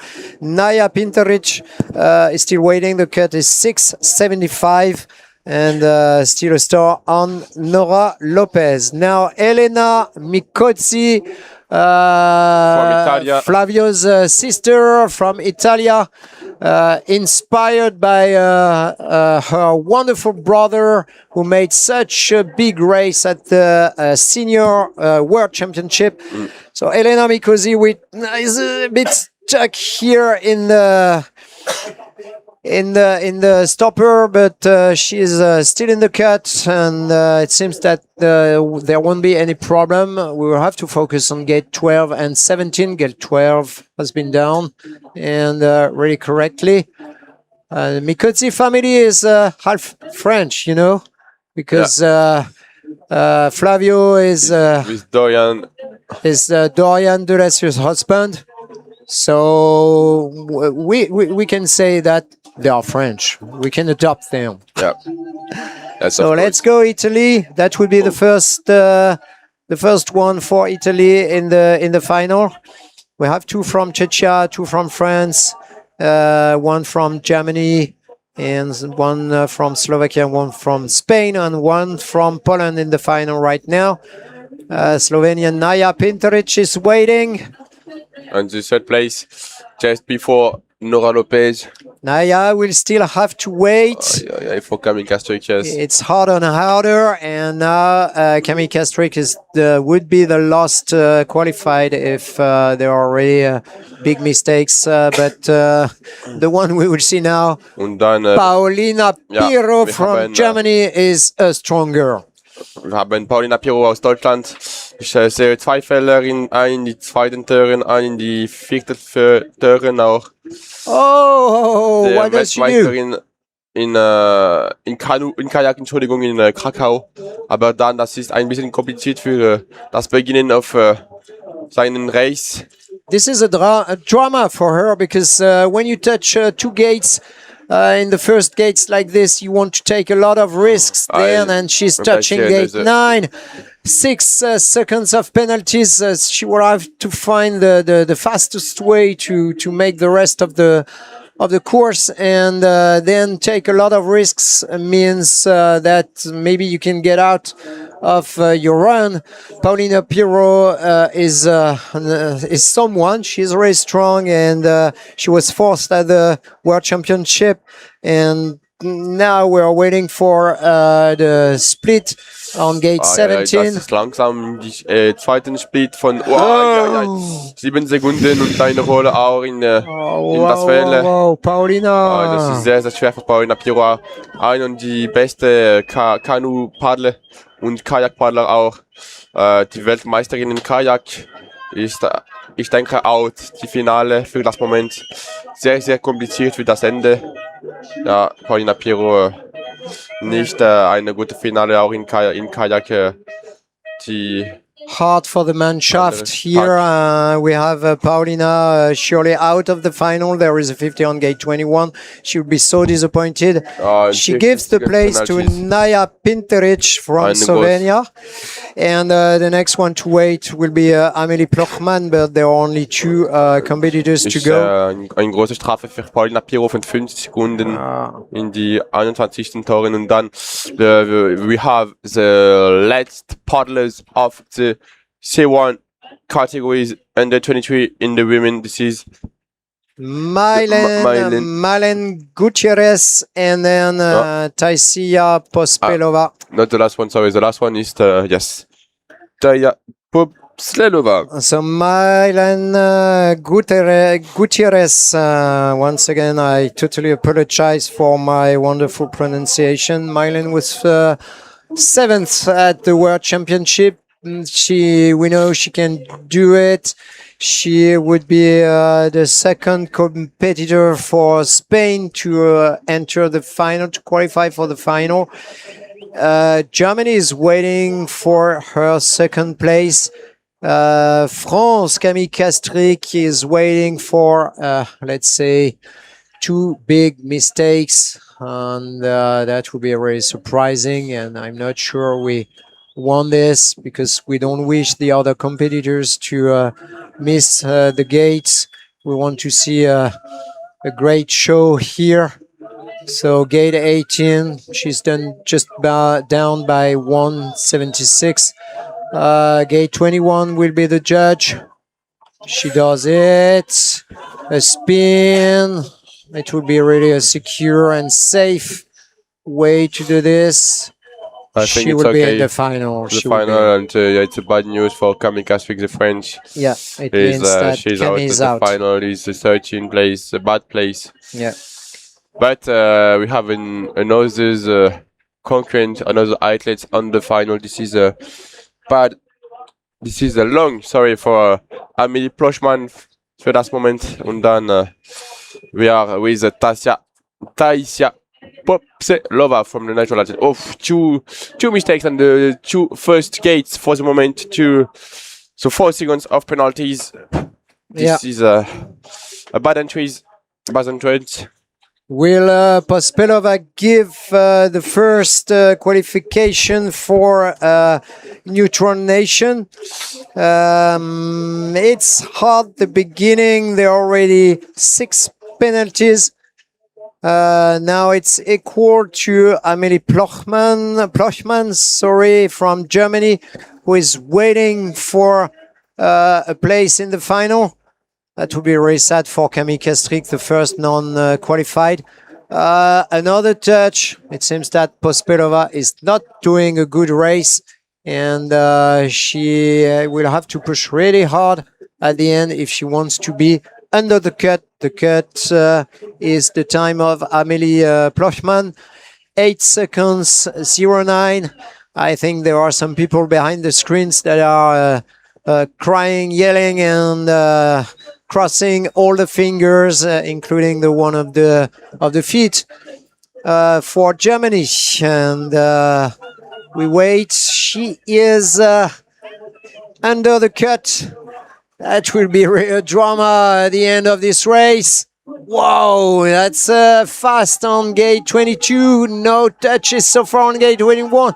What will be the time? She can do it. Oh, whoa, whoa, whoa, whoa, whoa, whoa. 13. Whoa. Amélie Plochman is in the final, and Tasia is... That is good for Amélie Plochman in the finale. Waiting, Tasia is waiting for the confirmation of all the touches. If one is removed, she will be in the final. If not, she is the first not qualified. It's the worst place you can imagine when you're at that level in that kind of race.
The next category will be the C1 under 23.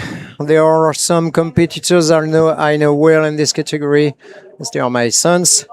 the Dublikis brothers. So I will cross also the fingers as the German did just before for Amelie Plochman.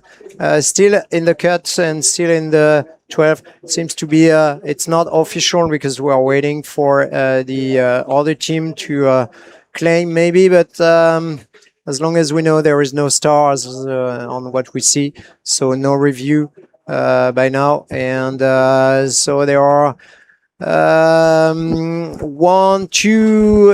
two competitors qualified for Czechia, Adriana Morenova and Anna Fabianova.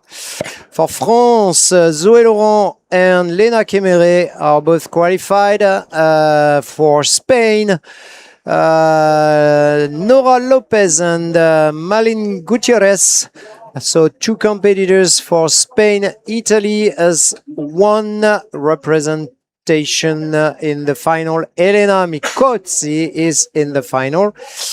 And we have one for Slovakia, Stanislavla Duratna, and one for Poland, Hanna Danek, and one for Slovenia, Naya Pinteric. So now we will switch to the male C1 Under23 semi-final. 30 to go, 12 place in the final.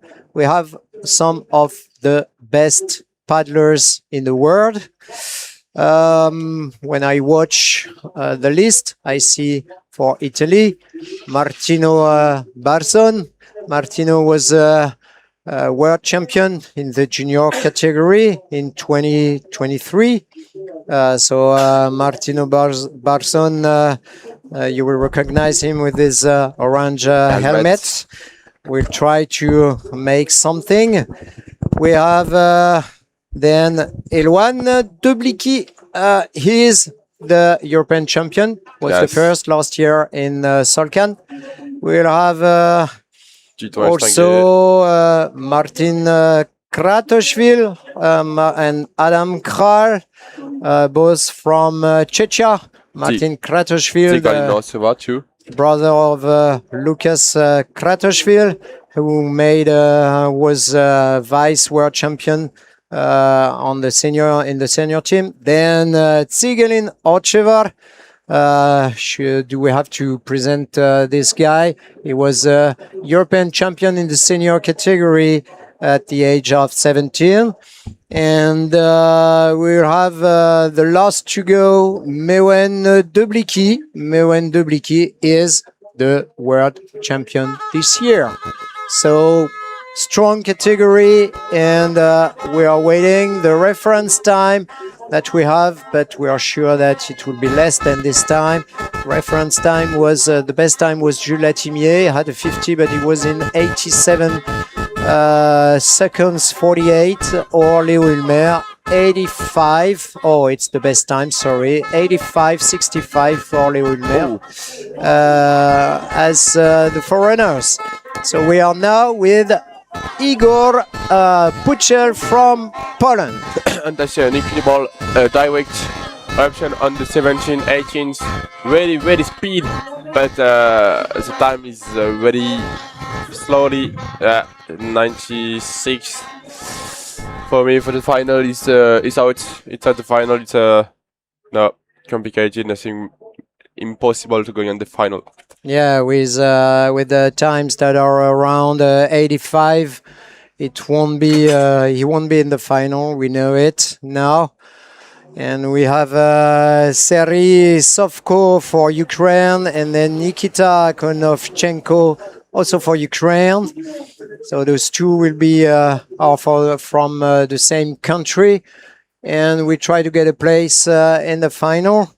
They were not finalists at the World Championship, and they were respectively 31 and 38 at the selection, so they were not semi-finalists. That's their first semi-final here, because I see that I don't have the result of the last year, so I don't know about the World Championship in the U23 or junior category. Seems like Seri was also at the World Cup in Augsburg and had a place of took the place of 53. Not really a big result. So now we're waiting for an interesting reference time. We will maybe have to wait a bit to see the first great paddlers. Maybe Matej Trojanček can make something, as he was 23 at the World Championship this year in Krakow. So not in the final, but not a bad time. So yeah. So sorry, Seri is ahead, of course, as Igor had a 50. We're still waiting for his result. Seems to be happy. What about the time? 96 is the time. 96 is 13 seconds behind the time of Leo Ulmer. Of course, Leo knows the race, knows the course, had time to practice as he's a forerunner, but I'm not sure that it would be enough. But Seri seems to be happy. He has only one touch, and I think that is exactly what he wanted to do to make a clean run. And now we are with his teammate Nikita Konopchenko, also from Ukraine. Nikita in the gate number 6. It's clean, safe. The judge is showing a 0 now, 7-0 also. Oh, whoa, whoa, whoa, whoa, whoa, whoa. What did he do there? Oh, he touched the gate number 10. So it's out now. He would take a 50 on gate number 9.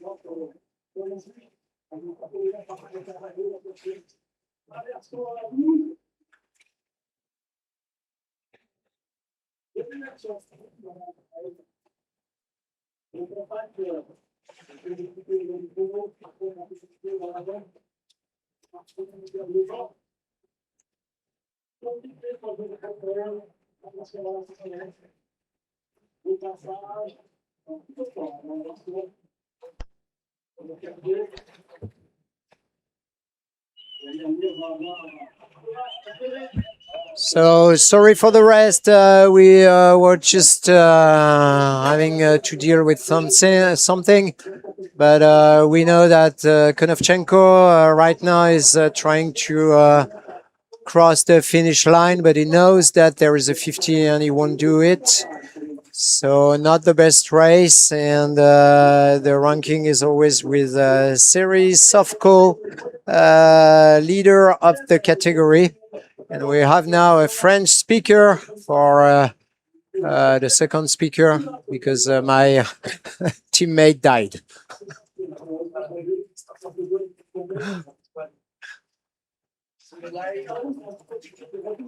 So,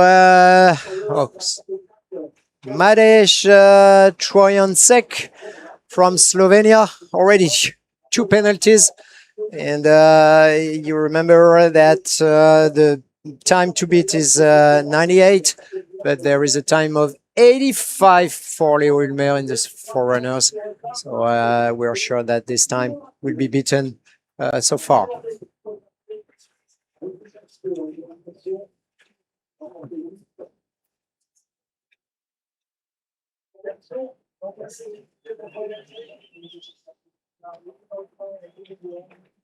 Yeah, we were waiting for the result of Matej. As we said, he was 23 at the World Championship, so no final, but maybe an interesting time at the end. Nice run.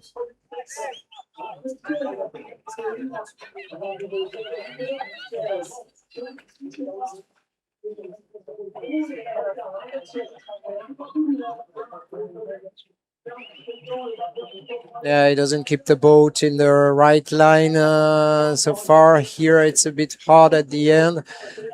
He won't be first. He will take the second place, but surely not enough to be in the final. That's it for Madej Truncek, as we got now Igor Smirnov from Neutral Nation, and he will be followed by Andrei Koslov, also a teammate from the Neutral Nations.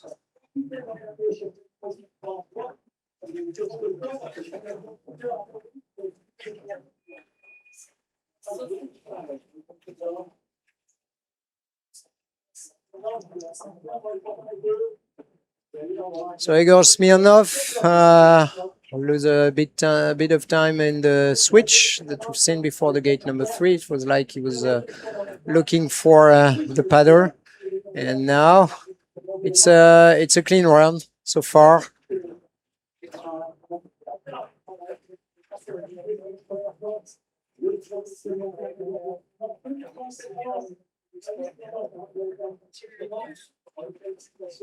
Yeah, the first split will confirm what we've seen on the screen. It's a good run. And now the first spin. Yeah.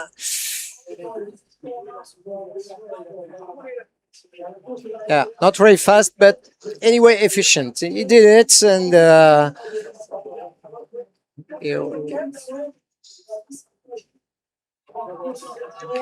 so it means that it would be a time of 94, 93.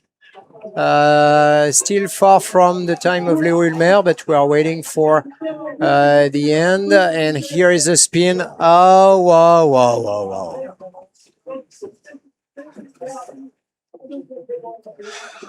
Plus a touch. Wow. There is something. The gate 2022 is moving. Oh, wow, wow, wow, wow, wow. So many regrets for Igor Smirnov.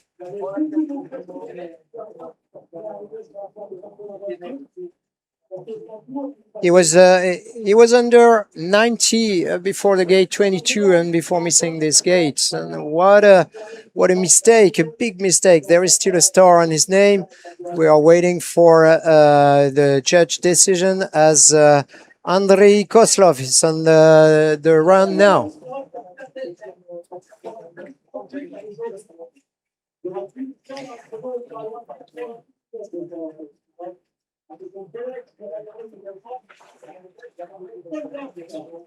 No, not very fast. Just want to secure, and sometimes you have to push harder and take maybe more risks if you want not to touch the gate 8. It was too short, and with the touch now, maybe we have to wake up and push ready in the gate 12 and go faster to gate 13. He's a bit stuck in the stopper here. That won't be really a nice first part of the course for him.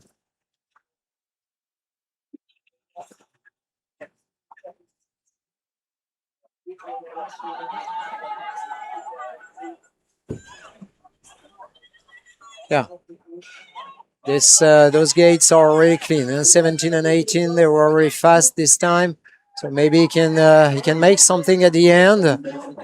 The second part is really nice. Wait for the finish line. Yeah, he will be first.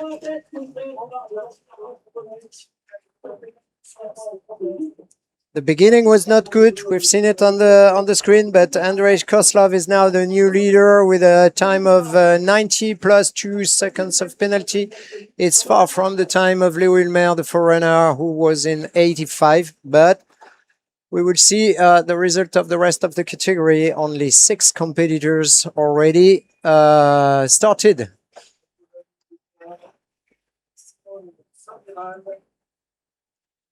So Simon Sovisral or Soviral, we have some problems with some countries and some pronunciation. We need help.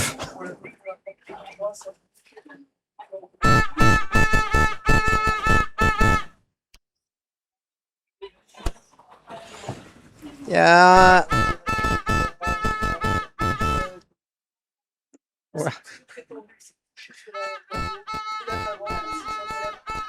The French side to say that there is a touch. There is a touch. He's always the leader. Sorry, we had a problem with the button and my teammate forgot to push the button. Now you will hear his nice and wonderful voice.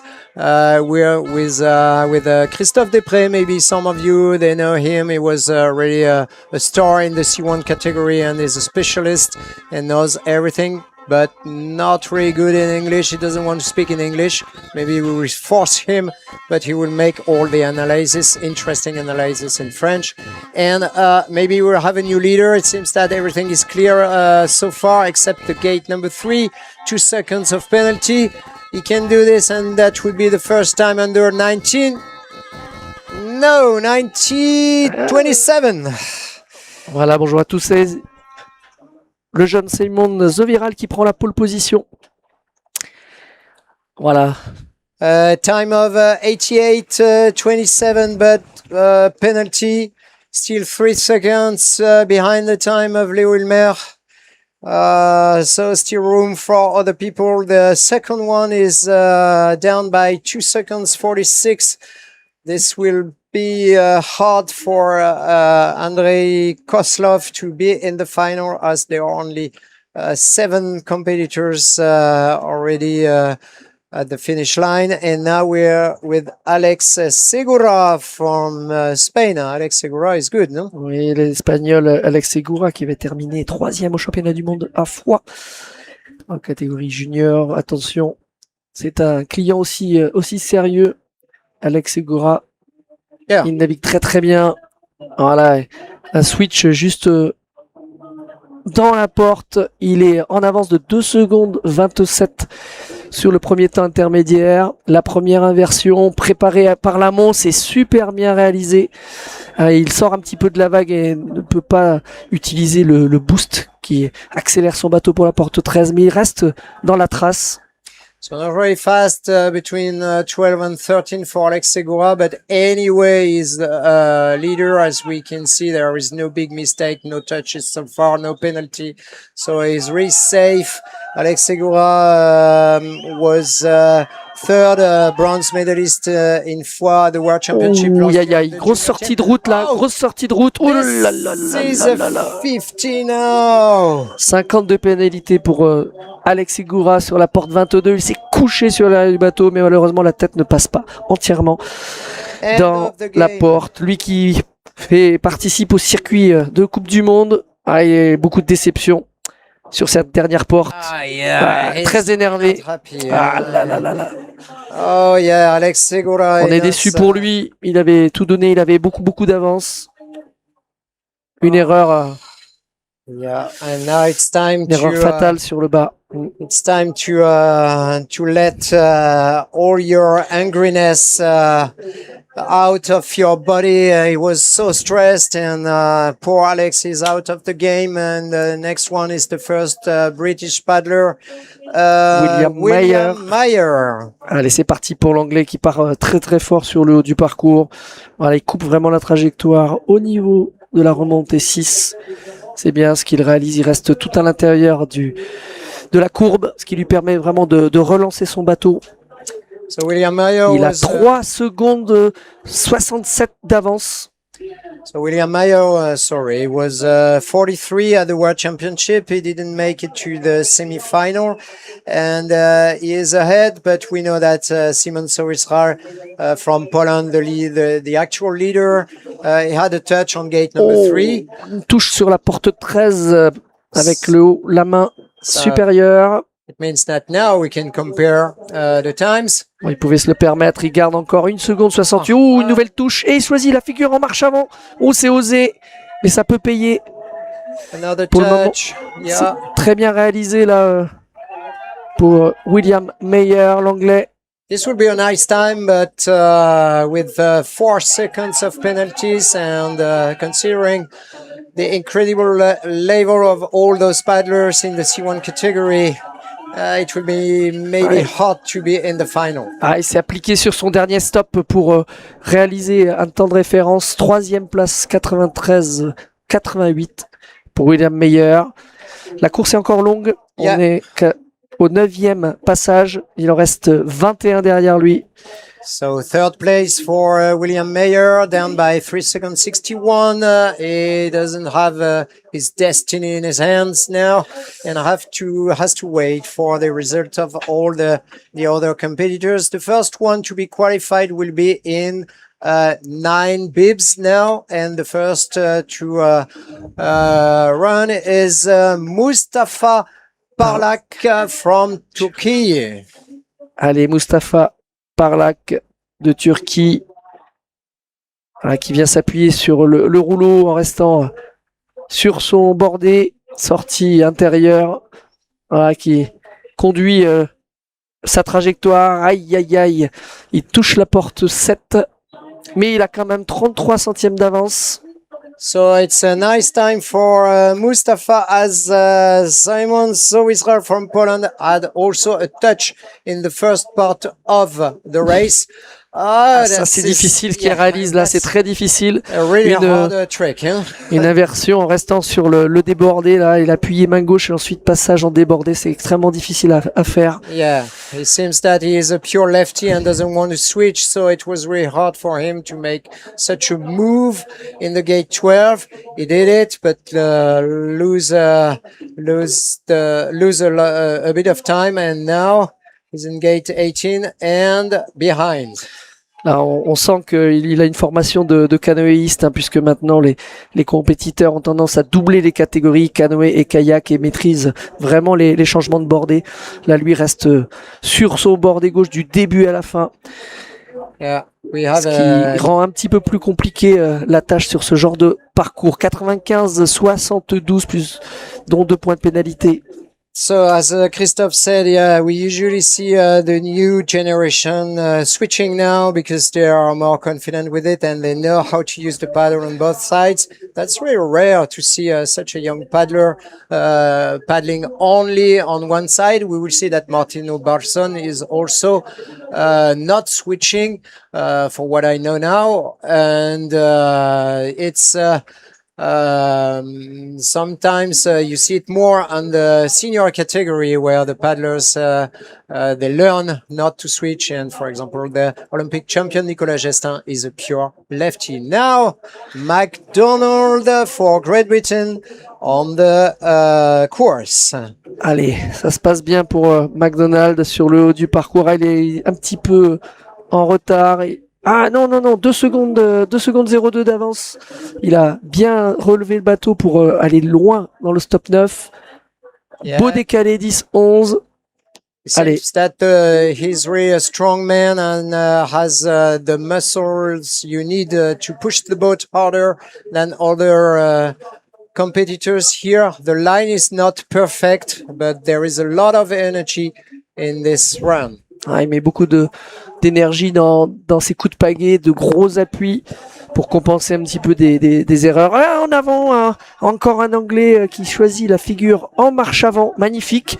Ça va très très vite. Là, c'est une grosse différence avec ce qu'on a vu jusqu'à maintenant avec les compétiteurs précédents. Yeah, Et il est très très bien dans la ligne du dernier décalé. The paddlers that are confident on the right side with the paddle, they usually choose to go straight forward. And I think we have not a new leader. He will take the second place without any penalties, down by 1 second 67. So it's not a bad place. But as for Siemens Zral, we have to wait for the best competitors that are to come now. And we will now follow class Francisc Rosenthals from Latvia.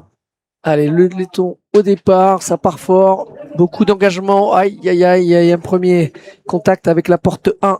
Il l'a envoyé balader carrément. Il avait beaucoup d'énergie décuplée. Yeah, a big touch and not the one you want to do on the first gate with the front of the boat.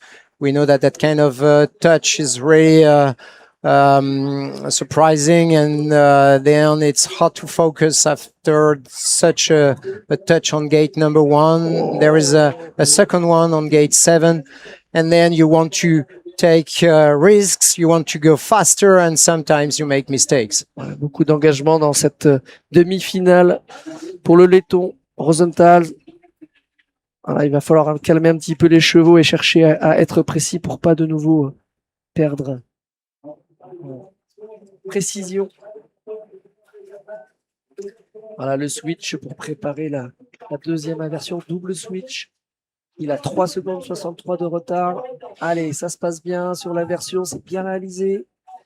Behind by 363, it means the 5th place so far.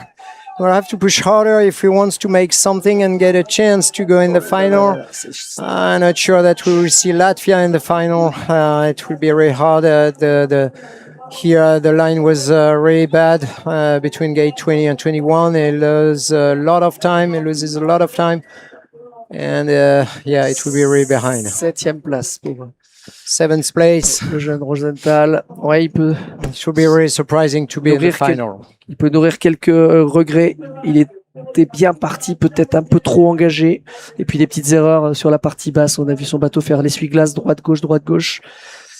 Donc des trajectoires moins bien maîtrisées. Miroslav Mintal, Slovakia. Slovakia now. Attention, les Slovaques sont dangereux. Il a terminé 40e au championnat du monde à Cracovie. Miroslav Mintal.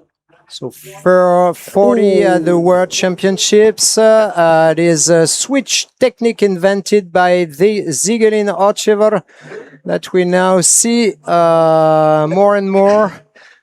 C'est un switch très particulier. Le switch se fait devant dans le lancer de pagaie. Ça, c'est extrêmement difficile à réaliser, évidemment, comme disait Stéphane.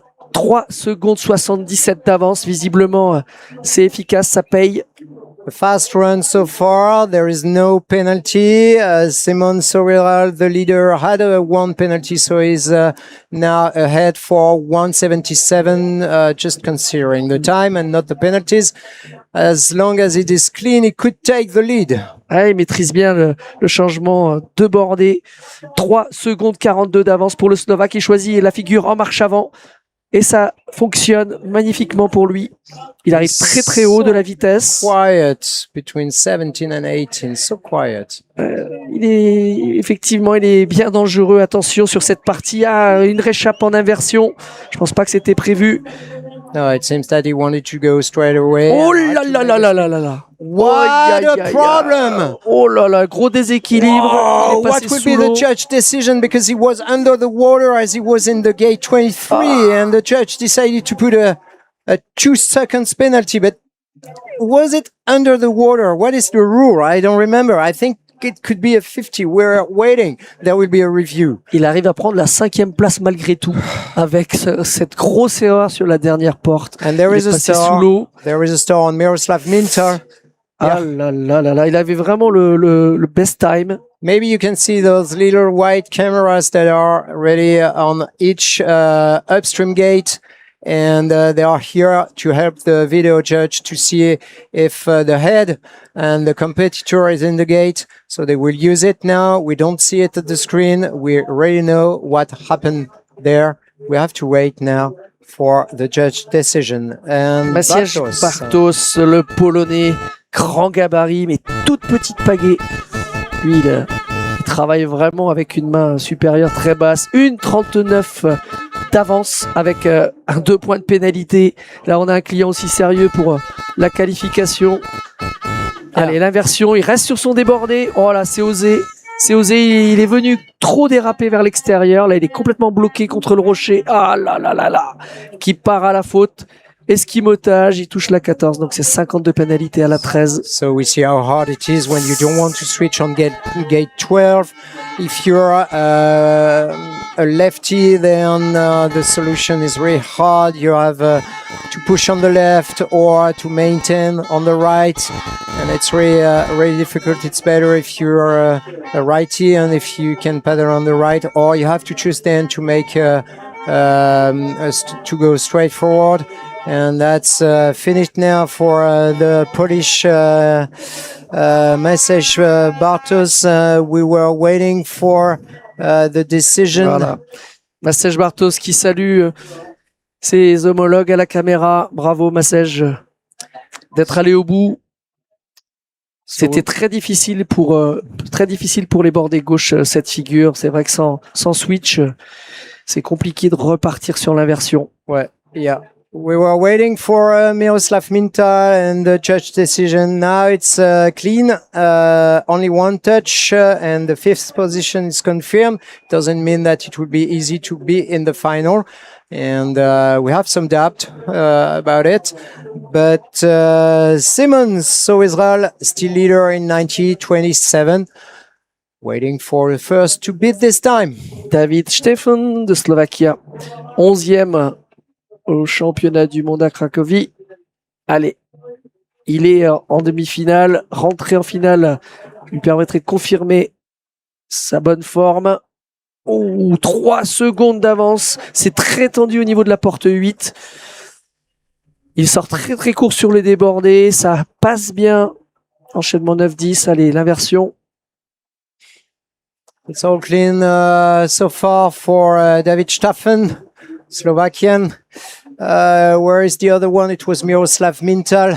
He made the same beginning of a round as Miroslav, who was really good at the beginning and made a big mistake at the end. It used to go straight forward. Seems to be easy when you... Il y a encore un compétiteur qui tente en avant, magnifiquement réalisé. Finalement, la marche avant est peut-être plus facile que l'inversion. Mais en tout cas, c'est très très bien fait. What is the English for that? I could do this myself. Allez, le dernier stop. Il était en avance de 2 secondes. C'est peut-être le temps de référence. Oui, ça va le faire. Yeah. 89-70. Il prend la pole position, David Staffen. We have a new leader in 89-70. Remember that the best time of the foreigners was 85. So there is still room for a bunch of seconds and to lower the best time, but 98 and the clean run. Alors, that could be okay for the final. Encore 3 compétiteurs et on pourra vous annoncer les premiers qualifiés. En tout cas, le premier qualifié. Attention, Konrad Ginzel, l'Allemand, 7e à Zolkan au championnat d'Europe l'an passé, 17e au championnat du monde à Cracovie cette année et surtout champion d'Europe en titre par équipe avec l'équipe d'Allemagne. So Konrad Ginzel, I think he's the first German on the race now. Konrad is just behind by less than 1 second. Seems to be confident so far. A nice spin here, no problem. Made it safely, carefully, and it will be interesting to watch the second split. I think he will be a new leader. Yeah. 1 seconde 31 d'avance, c'est une navigation tout en contrôle. On le sent très posé sur sa navigation, pas de précipitation. Une touche sur la porte 18 qui lui fait perdre évidemment cet avantage, mais ça peut suffire. Voilà, il est sur son bordé, sur cette figure là, très bien. Il reste dans la veine principale. Son bateau s'accélère. Le dernier stop, la poussette sur la main gauche. Allez, le sprint d'arrivée pour Konrad Ginzel, 4e. Not a bad time, but with the 4 touches, the 2 touches and the 4 seconds of penalty, that would be also very hard. But as long as we know now, we don't see paddlers to make something really incredible and strong, and we'll have maybe the first to do this. He can do a lot of great things and also a lot of mistake. We have Martino Parson, was not qualified this year for Italy in the senior team. That was Flavio Micozzi. They were battling together. Let's wait for the time of this orange helmets competitor. Oui, un client sérieux là aussi pour la qualification et peut-être même pour le podium. Il a terminé 7e au championnat du monde à Cracovie. Rentrer dans le top 12 devrait être une formalité, mais attention, ce parcours est complexe. Il a 11 centièmes d'avance au premier temps intermédiaire, sortie courte, un beau floating. Yeah. Son bateau n'est pas ralenti, reste bien à l'intérieur des courbes. We will see what he does on gate Allez. 12 as he's a pure lefty. He chooses to go in the eddy. That's really smart. Huh? C'est bien réalisé. Il a choisi de venir s'appuyer sur le contre-courant et il sait que cette figure est très compliquée en restant sur son bordé droit. Yeah, he will be a new Son bordé leader. I gauche. think he will be a new leader. Yeah, he's done by he's ahead by 1 second.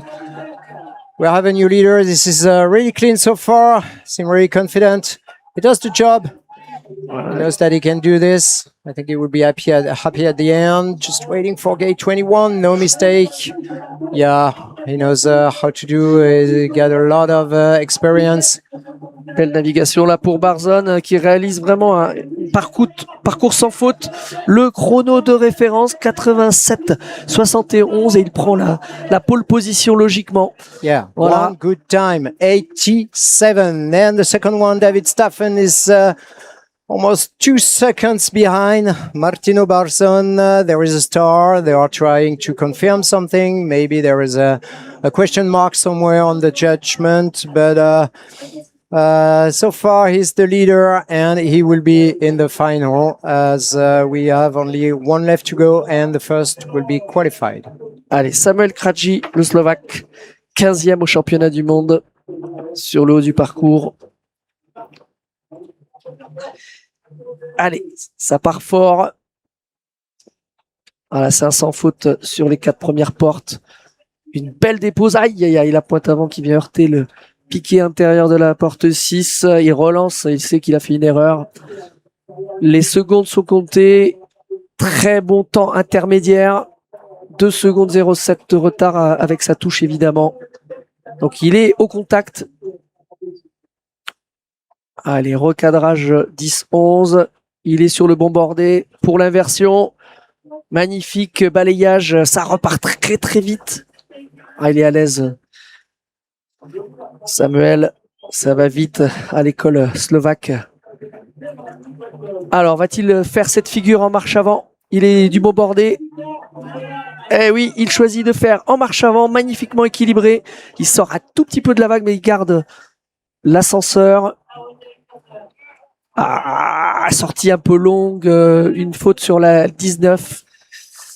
Allez, la remise en ligne, il est bien dans l'axe de la Vendo. Ah, il devrait nous créditer d'un bon chrono. 83, 84, 87.14. C'est le meilleur temps. Et 4 points de pénalité. Il prend la 4e place provisoire, Samuel Krajci. Là, il a fait vraiment une belle navigation, Samuel Krajci. Dommage ces petites erreurs, ces petites touches.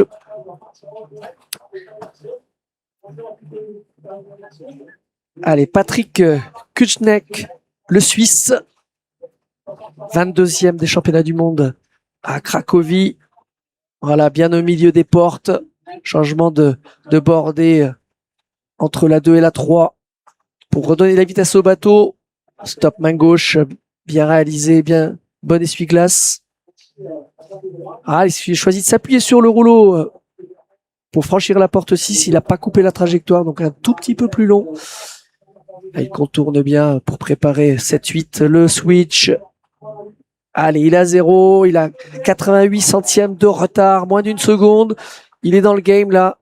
Il peut venir se positionner dans les 12 pour la qualification. Inversion, aïe aïe aïe, gros déséquilibre il a switch dans la porte. Ah là là là là là là. Là, c'est vraiment une grosse erreur qui lui coûte du temps. Et là, on est complètement désorienté. Grosse perte de lucidité sur cette figure. Donc 2 points de pénalité qui viennent logiquement se cumuler. Allez, la deuxième inversion en Reste en bordée intérieure. Ça va être très compliqué. 12 secondes 72 de retard au deuxième intermédiaire. Là, c'est au-delà de la lucidité, c'est la fatigue engendrée par ces esquimotages qui perturbent énormément. Allez, le dernier stop, on le voit là. Il sait que ça sera mission impossible de rentrer dans le top 12. 13e, Patrick Gutnesch. Voilà le premier Martino Barzon qui confirme sa forme en étant le premier qualifié en finale. Marino Spagnol, le deuxième italien, va-t-il imiter son homologue? 9e des championnats du monde à Mikulas en 2024. 20e cette année à Cracovie. Allez, une touche à la porte 4, un petit peu gourmand là, l'italien. On va voir ce qu'il va réaliser par la suite. Là, il coupe un peu la trajectoire 6-7. Attention. Il est sur le bordé favorable. Il arrive très très serré, un peu trop serré. Il vient heurter le piqué intérieur de la porte 9. Voilà, 2 secondes qui viennent se cumuler. Il avait 75 centièmes déjà de retard. Allez, belle inversion, un bateau assez aérien. Le switch avant d'arriver à la porte 13. Donc là, va-t-il tenter en avant? Il est bordé gauche visiblement, je ne pense pas. 2 secondes 23 de retard. Allez, l'inversion, c'est bien réalisé. La poussette pour sortir court. De l'énergie, voilà, bateau bien équilibré. Le dernier décalé, voilà, le tremplin. Attention de remettre de la pointe vers l'aval. Ouais, il est bien cadré. Il est encore dans le cut. Allez, là, il faut remonter au maximum sur cette fin de parcours. Au niveau du temps, 91-90. Il prend la 5e place, l'Italien. Marino Spagnol. Il est positionné, mais il reste encore du beau monde derrière lui. Jan Pollert, le Tchèque.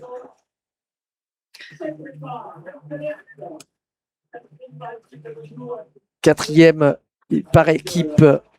Il y a 2 jours, il a pris le temps de se reposer, évidemment, pour cette nouvelle échéance, un nouveau parcours avec un niveau relevé. Allez, c'est parti pour Jan Pollert.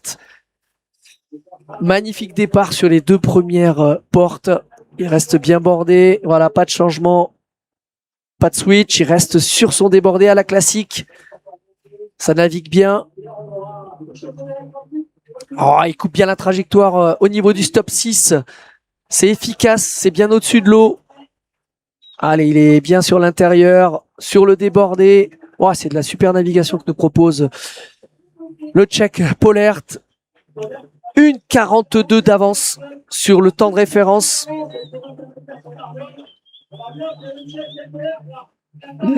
L'inversion, il est sur le bon bordé. Magnifique balayage. Il arrive très très haut au niveau de la porte 13. Il garde l'énergie. Le bateau glisse bien. Allez, la préparation pour la deuxième grosse difficulté. Va-t-il le faire en avant? Il est sur le bordé droit. Magnifiquement réalisé. Ça va très très vite. Et 3 secondes 34 d'avance. Ah, une pénalité sur la 16. Allez, le tremplin. Oh, là, la petite erreur peut-être d'avoir mis le débordé, mais c'est recalage arrière, en bas carrière sur le débordé. Il avait de l'avance. Il est dans les temps de référence. Il devrait logiquement prendre une place. Et voilà, Jan Pollert qui prend la pole position juste devant Martino Barzon. Et donc, dans le cut. Donc voilà les 3 premiers qualifiés. Jan Pollert, Martino Barzon, David Staffen.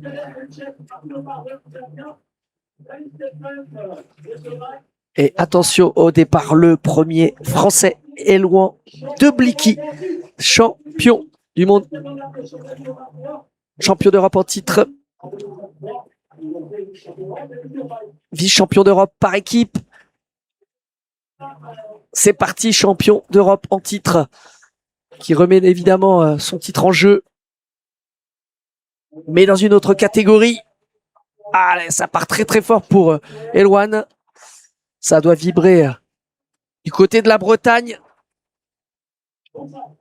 Ouais, magnifique là, un switch pour rester à l'intérieur en débordé. Il veut anticiper un petit peu sa préparation pour le stop 9. Il est du beau côté, c'est très très serré. Il est dans les temps, 0,61. Aïe aïe aïe aïe aïe. Grosse pénalité là, il était très gourmand. Il y aura un review là parce que la tête est passée sous le pic intérieur. Ouais, on espère qu'il va pas vivre la même chose que Margot Lapez. Oh là là là là là là. Sur la porte 9. Ah là, il a été gourmand, Elouan. Allez. 51-27 de retard évidemment avec le 52 pénalité annoncé. Magnifique passage en inversion là, une grosse relance. Oh là là, il part à la faute sur la porte 18 en venant percuter le piquet intérieur. Ah, ça se passe bien. Le dernier décalé magnifiquement réalisé avec beaucoup de vitesse. Le dernier stop, ça ressort très très vite. Allez, faut aller jusqu'au bout. Il y aura un review sur la porte 9. 17e rang évidemment, mais il a le temps de référence. 84-69, c'est le meilleur temps. Donc si le 50 est confirmé, malheureusement, ça sera une 17e place pour Elwan de Blicky. Deuxième français à s'élancer donc dans la foulée. Titouan Estanguet. 11e Azolkan, 45e du championnat du monde à Cracovie. Allez, c'est parti. Et surtout deuxième par équipe, vice-champion d'Europe. Il est à l'attaque là, Titouan, sur ce début de parcours. Voilà, magnifique stop à la 4. Changement de bordée juste au-dessus. Oh, magnifique dépose qui le projette dans la remontée 6. Il reste à l'intérieur. Voilà, changement de bordée pour préparer déjà la porte 9 au-dessus de la 7. Il est très très haut. C'est magnifique. 46 centièmes de retard, mais il est dans les temps. Voilà, il faut rentrer dans le cut. C'est surtout ça l'objectif. Il a 15 secondes, 15 centièmes d'avance, reprise de son temps de intermédiaire. Très belle inversion au niveau de la porte 12. Petit arrêt, mais ça repart bien. Allez, magnifique stop à la 13. Il est dans le coup là, Titouan Estanguet. Deuxième temps intermédiaire, 31 centièmes de retard. Magnifique inversion. L'ascenseur, ça ressort très très bien. Au niveau de la 18, il exploite le petit déflecteur. Au niveau de la 19, ça rebondit bien. Enchaînement 20-21, parfaitement réalisé.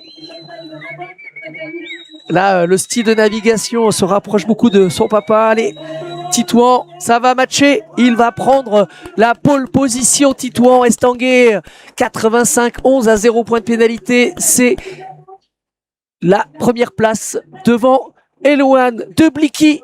Le 50 qui a été enlevé visiblement. Le passage de la porte 9 a été validé pour Elwan de Blicky. Elwan de Blicky. Troisième, Yann Pollert. Quatrième, Martino Barson. Cinquième, David Staffen. Voilà les 5 premiers qualifiés pour la finale. On aura normalement 2 Français. En attendant, le frangin Mewen tout à l'heure. Le dernier à s'élancer. En attendant, c'est Nils Zimmermann, l'Allemand. Attention, 6e au championnat du monde. C'est aussi un client sérieux pour la qualification, évidemment. Champion d'Europe en titre avec l'équipe d'Allemagne.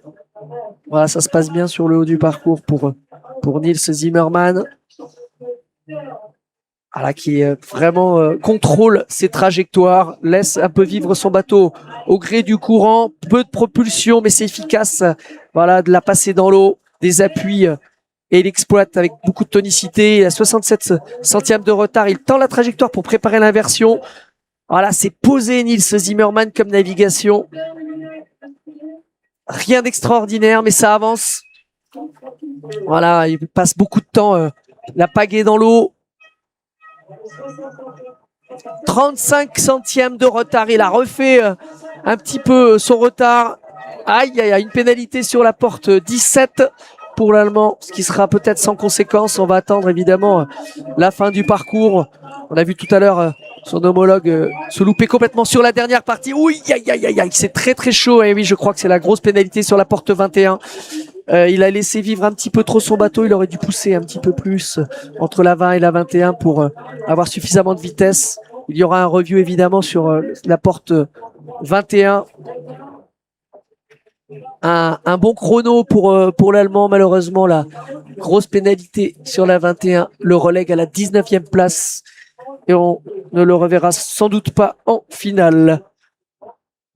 Adam Kral, un Tchèque, et attention, 5e au dernier championnat du monde à Cracovie, 10e à Zolka l'année dernière, pardon, 10e l'année dernière. Donc attention,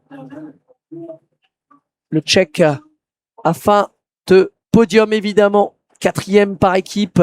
Il a bien envie peut-être de venir déjouer les pronostics et venir se hisser déjà en finale pour après aller jouer le podium. Ça se passe bien pour le moment. Voilà, il coupe la trajectoire, le Tchèque.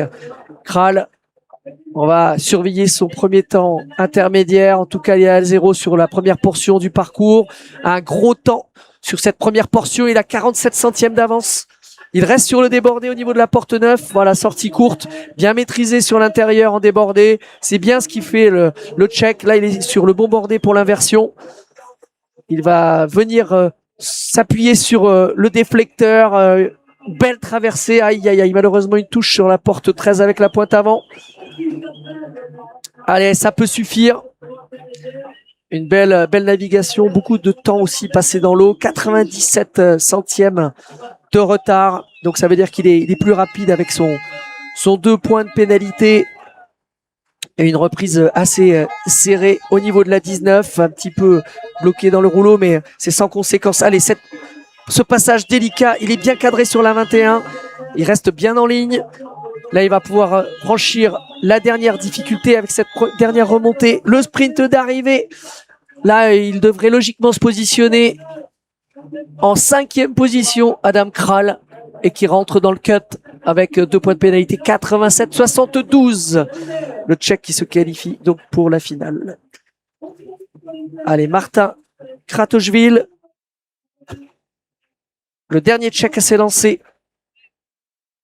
9e place à Cracovie, 4e au championnat d'Europe de Zolkan l'an dernier. Il est capable aussi de venir se hisser dans les 12 premiers, évidemment, pour cette demi-finale et accéder à la finale qui se déroulera à partir de 15h cet après-midi. Ça part fort. Il se place sur son bordé gauche pour exploser sur ce stop numéro 4. Voilà, il coupe complètement la trajectoire. Aïe, aïe, aïe, une petite touche sur l'intérieur là de la porte 5. Déjà 2 secondes, évidemment, de retard. On va surveiller son temps intermédiaire. 2 secondes 17. Il est dans les temps. Allez, il reste sur l'intérieur bordé gauche sur l'enchaînement 10-11. Le switch pour pouvoir réaliser l'inversion. On n'a pas eu de marche avant là sur cette trajectoire 12-13. Voilà, c'est bien réalisé. Encore un switch. Beaucoup de temps aussi passé dans l'eau. Beaucoup de puissance pour ce navigateur. Allez, le deuxième passage, va-t-il le faire en avant? Non, inversion pour Kratochvil. Ah, ça va vite, il a refait du retard, 1 seconde 44. Allez, il peut faire aussi un gros finish. Le Tchèque, ce dernier décalé là, avec le tremplin de la porte 20 pour aller chercher. Oui, c'est bien réalisé. Il reste sur son débordé 20, 21, 22. Beaucoup moins de travers que tout à l'heure de ce qu'on a vu chez Jan Pollert. Le gros finish 87-36. Il y a un petit 2 qui traîne pour le Tchèque. Il prend la 4e place, Martin Kratochvil. 2 Français, 2 Tchèques déjà en finale, un Italien. Le 3e Tchèque aussi dans le cut. 6e place pour Adam Kral. David Staffen complète 8e place pour Simon Sowiezral. Allez. Sigaline Osevar, 3e l'an dernier au championnat d'Europe junior, vice-champion du monde. à fois. Il participe évidemment au circuit international senior 31e à Oklahoma City. Voilà, Zigali, il a faim évidemment de podium. Écarté de la finale en kayak, là, il a vraiment à cœur de se reprendre dans son embarcation de prédilection. Zigalino Sevar, un exemple de précocité, voilà, avec son switch talentueux. 98 centièmes de retard, il est dans les temps. Il est sur une navigation contrôlée. Voilà, il va essayer vraiment de chercher à naviguer proprement sans faire d'erreur. Voilà, l'inversion, il vient s'appuyer, magnifique rotation en essuie-glace. Ça va très très vite là, c'est magnifique navigation, 13-14. Allez, que va-t-il nous faire? Il va chercher à la réaliser en marche avant, cette porte 17, 6 centièmes d'avance. Et non, il reste sur sa main gauche au niveau de l'inversion de la porte 17. Il est en avance. C'est très bien réalisé. Allez, le dernier décalé. Il a de l'avance, il peut se permettre, il est bien cadré sur ce dernier décalé, 21-22. Le dernier stop, pas de touche, et ça devrait le faire largement pour Zigaline Osevar qui va confirmer sa position de très bon adversaire pour Tito Estanguet. Zigaline Osevar, deuxième place, 85-85. Il est dans les temps de Tito Estanguet. Ça promet une belle bataille en finale cet après-midi. Allez, Luke Royle, l'anglais, 3 compétiteurs encore au départ. Luke Royle, 8e à Zolcan en 2025. C'est un client aussi sérieux, 10e à fois au championnat du monde l'an passé, 19e à Cracovie. Allez, il est sur son bordé, il donne beaucoup de vitesse. Une belle esquive au niveau de la porte 3. Ouais, magnifique stop. Au niveau de la porte 4. Ah, il coupe la trajectoire 5-6. C'est bien réalisé pour l'anglais. Il reste à l'intérieur. 27-89. Temps intermédiaire. Il a 1 seconde de retard, mais largement dans le cut s'il reste comme ça. Voilà, belle trajectoire contrôlée sur le décalé 10-11. Changement de bordée pour préparer l'inversion. Voilà, c'est la nouvelle navigation, évidemment. C'est bien réalisé, là. Vraiment une maîtrise parfaite. Beau stop à la porte 13. Il est en avance sur l'enchaînement 14-15. Deuxième temps intermédiaire. Il a repris du temps. 42 centièmes de retard. Il décide de la faire en marche avant. Aïe, aïe, aïe, un petit peu éjecté. Oh là là là là là là. Grosse erreur. Il est éjecté de la porte 17. J'espère pour lui qu'il n'a pas franchi. Oui, voilà, il a franchi la porte 19 avant de franchir la porte 18 avec une partie de la tête, donc ce qui engage évidemment le franchissement. Donc là, c'est la pénalité rédhibitoire. Il ne sera pas en finale. Luke Royle. Aïe, aïe, aïe. Il va y avoir un review sans doute. C'est très, très difficile pour lui. 95-23. Le temps, évidemment, est très loin des premiers. Quoi qu'il arrive, le chrono n'aurait pas suffi. Donc là, le 52 pénalité ne change rien. L'erreur s'est faite dans l'inversion au niveau de la porte 17. Allez, avant-dernier à s'élancer, Anton Weber, l'Allemand. Attention, 4e au dernier championnat du monde à Cracovie.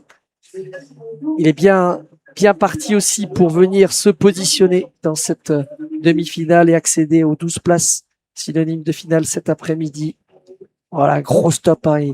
Il est vraiment spécialiste des esquives, des passages millimétrés. Ouh là là, petit déséquilibre, mais il arrive à exploiter ce rebond pour venir glisser dans la porte 6. Oh, il est gourmand là.